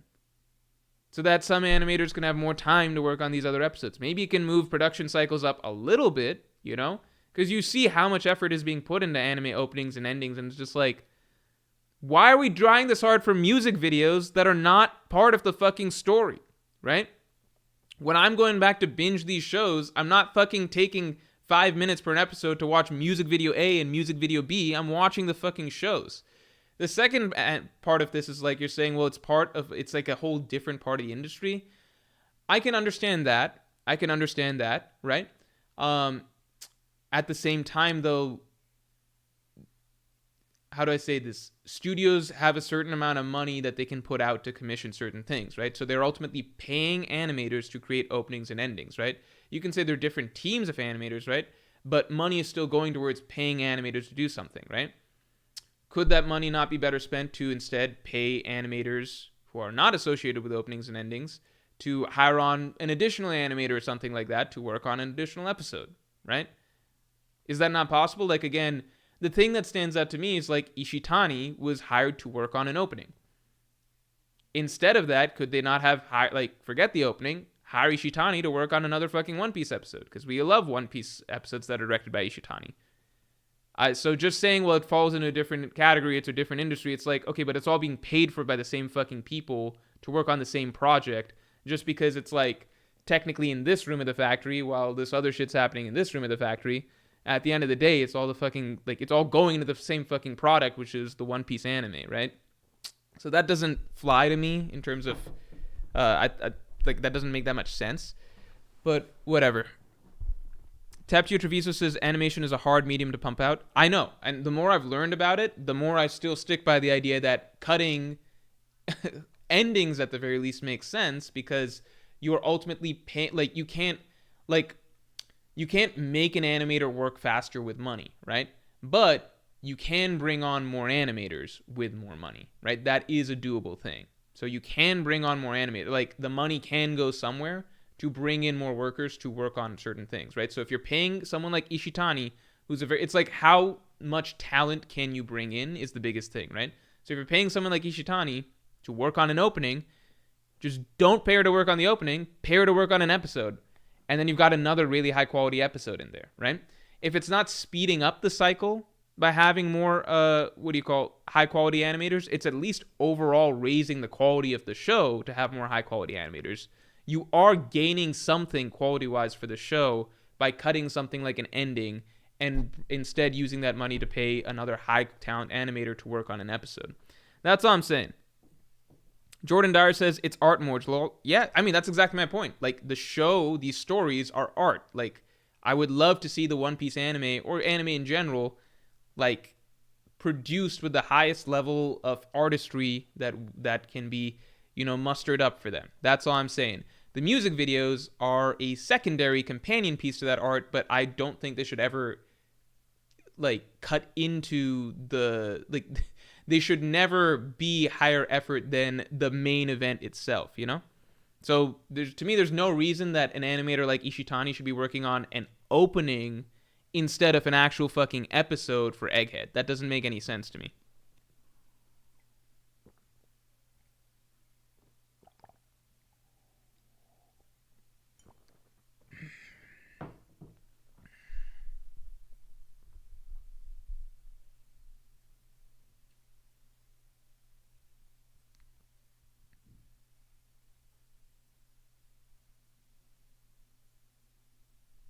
Jolly D. Joe Sir says it's got to be more expensive to hire someone for an episode compared to an opening/ending.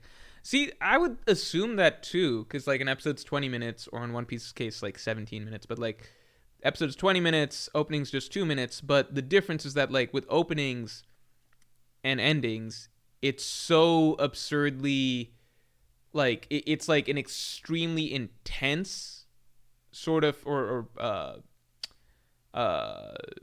intense like snippet of animation, if that makes sense. Like, everything from start to finish in an opening is like, every single second is extremely high quality. A lot of creativity and thought is put into how you're designing the whole concept of the opening, what's the whole flow, yada yada, much more than the average like 2-minute segment of an episode, right? So I think it balances out to some degree, right? Or at least you get a really good fight sequence or something. Like, Zoro vs. King, the anime clip that everyone posts for Zoro vs. King that's really good is, because the secret about Zoro vs. King is actually the majority of that episode is not that good. It's really that 3-minute segment at the end of their final clash. That's what's really amazing, right? But Zoro vs. King, that whole clash that they had, the entire segment of Zoro going to fight King when in their final big explosion or whatever, starting from King's big attack, Imperial Flame Wings, and Zoro charging up to go up fight him, right? That entire segment is basically the same as an opening, right? What if I told you we could have that again, but for just other shit instead of a really good opening?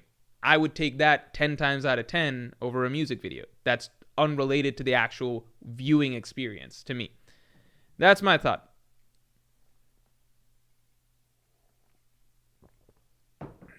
Hell, an opening probably is even higher effort than that. I don't know.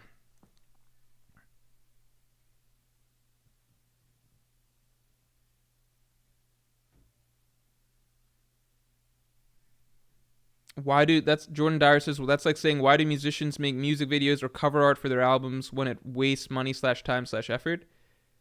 No, because the musicians aren't the ones making the cover art. This is all the same skill set. Even in terms of music videos, these are other people that are doing it, right? Like, these are musicians tend to have to be in music videos, but it's not like they're having to compose more songs, right? They're not having to sit down and draw the art. I'm saying distribution of talent, right? So this, in One Piece, it's all animation, right?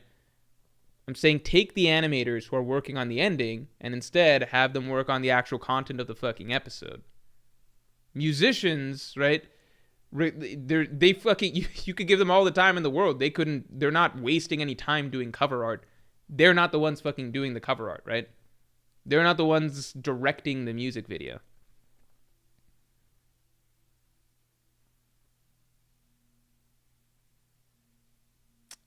I was actually, yeah, Tiptio Treviso. As I was actually honestly thinking about One Punch Man when I was going on this rant, because like season 2's so fucking bad. Season 2's so bad. I also feel like if the animation is no, season 2 is not so bad. It's just really mediocre compared to season 1. And I'm kind of the opinion that like if you're putting out a season 2 that's this bad, just don't do an opening. Have those animators work on some shit to polish up the actual episodes of season 2. You don't deserve time to be making a fucking music video. Like, you think you got time to be making a fucking music video out here when your episodes look like fucking shit? Work on the episodes first. Just put on a fucking still screen or some shit for the music video, or just draw Saitama running for 2 minutes or something like that. I don't know. All right. I think we are we've reached an impasse here in terms of like thoughts on openings and endings. I do feel like a lot of it is just personal preference at the end of the day, because a lot of people really just like openings and endings, so they don't want that to be cut. Oh wait, we got a couple other comments here. Hold on. I don't care for openings and endings, so that's where my personal emotional detachment and dismissiveness of them comes from. K Maya, thanks for the 5. Why not trim the one analysis to under 2 hours and then release a director's cut containing all the edits? A lot of your audience would watch both. Because for me, I'm having to make a long 3-hour video, basically, right? This is... I think the final version will be 1 to 2 hours. Director's cut will essentially be everything that comes out on Patreon, right? Director's cut will essentially be everything that comes out on Patreon. The editor's not going to edit like an hour's worth of images or 30 minutes worth of images. That's like a lot of fucking work, basically, right? Director's cut would only happen if like try and do the whole thing as a video and then realize there's parts of the video that can be cut, and then there's a smaller version of the video that's published, but the larger version of the video still exists. But most likely everything that doesn't make it will just be in Patreon format. A Patreon/YouTube members, so both of those will get that in the podcast. Attilia, thanks for the 5. Thoughts on Hero Look being Rock's theory? It's a good theory. I just don't get behind it. I don't think Hero Look could be Rock's because it just doesn't make any sense. So that's my general thoughts on that. Hero Look being Rock's would be fucking crazy, though.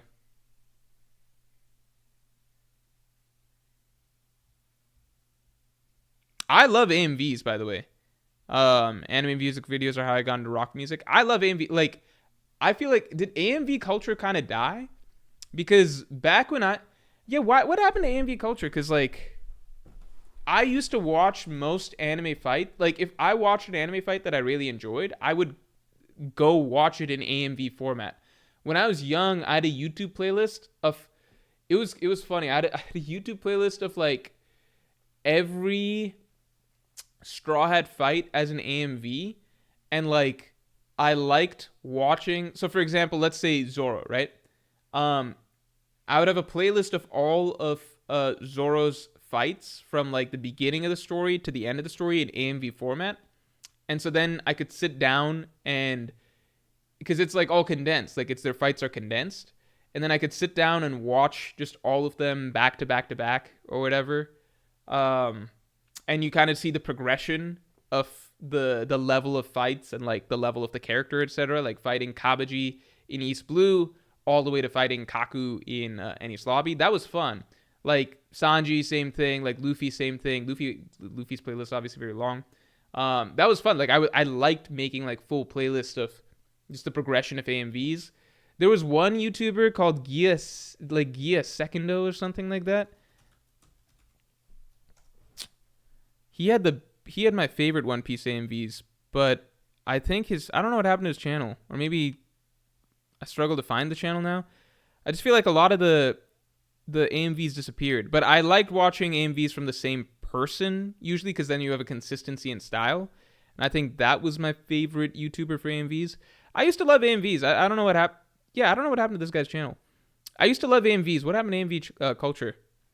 I don't think I'd watch that as much now. Now I think I just prefer watching. This was actually funny. Yeah, like when I was younger, if I were to go on YouTube to watch the full Luffy versus Lucci fight, I almost never, you would find videos that are like part 1, part 2, part 3. I almost never wanted to actually rewatch the full fight in like the parts. I was always looking for like what's the best AMV that covers the fight most comprehensively, but like gets to it so it's like a continuous flow of action. That was always what I really liked and looked for when I was young. Nowadays, I do actually enjoy rewatching like full fights from start to finish or whatever. But yeah, back then it was just like, I love saving my favorite AMVs.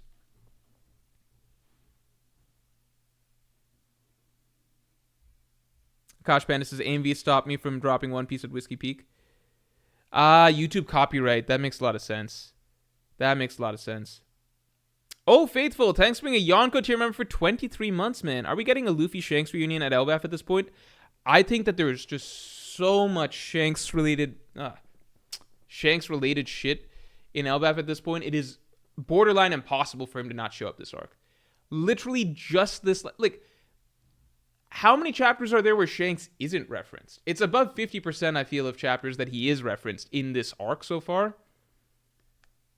Like, how many chapters are there where he's not referenced? Like, this last chapter was, again, talking about Luffy's parallel of meeting Shanks and paralleling that with Loki's backstory of his dynamic with rocks, right? Like, Luffy's still asking about information about red-haired Shanks and stuff, and Loki's still hiding the truth of what happened. It's 50% plus of chapters in this arc, I feel like, have Shanks references.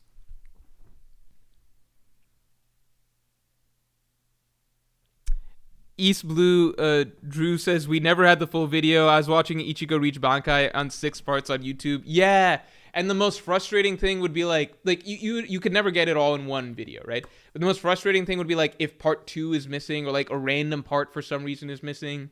And you'd get a bad feeling when you're like watching part 1 and then like the next recommended video is like part 3, or like the thing that you're seeing on the side is part 3. It's like, why would it be doing that unless something's missing here, right? So usually I wouldn't watch stuff unless like I've opened up all, like I've made sure that everything's open. I've opened up all the tabs and everything, but yeah. Yeah. I liked AMV culture.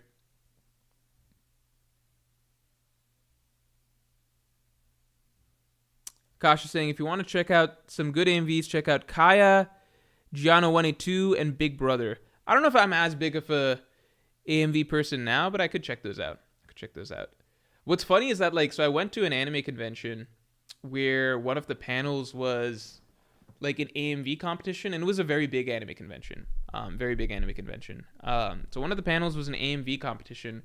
I went to watch that, and like the first one came on, and it was just mind blowing.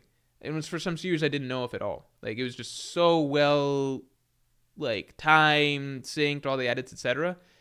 And then the next AMV came on, and it was also mind-blowing. It was, like, amazing timing, amazing edits, etc., blah, blah, blah. And then about 3 AMVs in, I was just like... And it was for anime I didn't know. It was action anime that I think I didn't know. I think I knew one of them.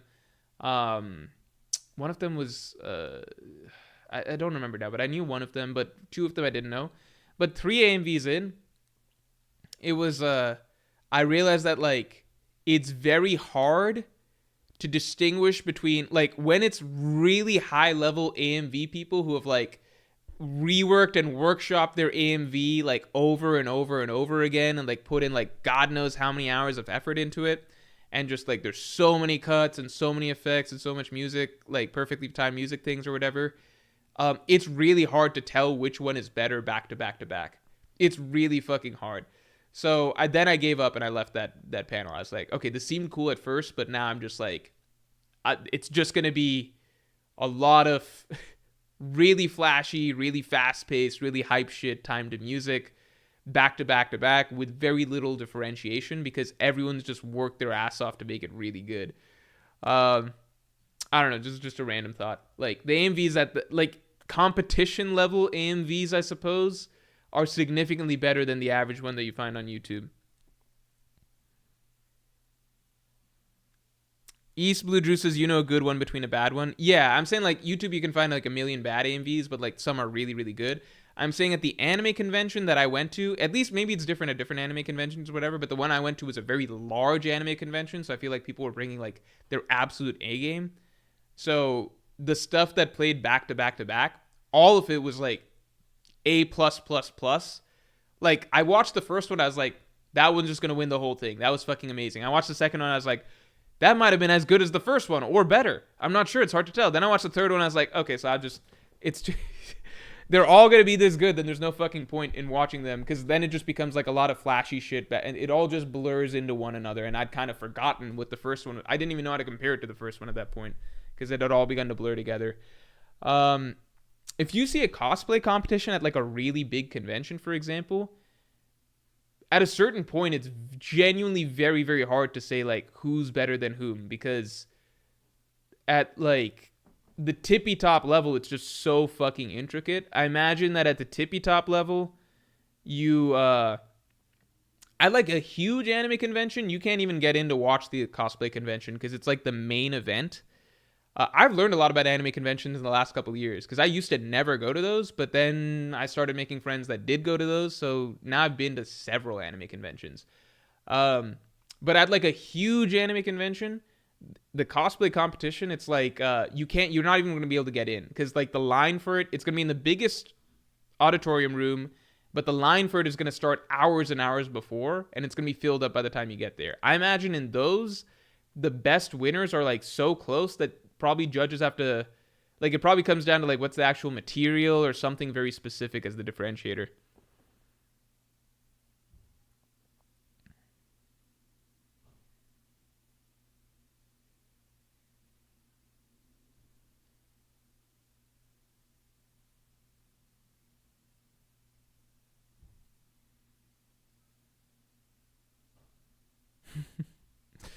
All right, everybody. Um, I think we are going to call it here. Uh, yeah, I think we're gonna call it here. Um, yeah. I think we're gonna do an opening. What do you call? Anime opening. Uh, just watch through of all openings. I think we can do that Monday. I think I'll have a lot of fun doing that next Monday, not this Monday. So I think I'll have a lot of fun doing that next Monday. Yeah, and I think this Friday we'll do our usual prediction stream for chapter 1146. I think that's how we'll pace things out. I do want to do the opening thing. That'll be a lot of fun. All right, everybody. Thank you all for coming through. Yeah, thank you all for coming through. I had fun kind of watching the latest episodes. To some degree, I had fun watching the latest episodes. The One Piece anime, I don't know if let's give it a few episodes and see if the pacing actually sticks. Because if they got it down to one chapter per episode, it's at least somewhat respectable. And the Egghead production in general is like, it's good. It's good. It's slow. That's the only thing. But in general, it's good. They have a lot of good scenes, moments, great visuals. Yeah. All right. Yeah. Thank you all for tuning in.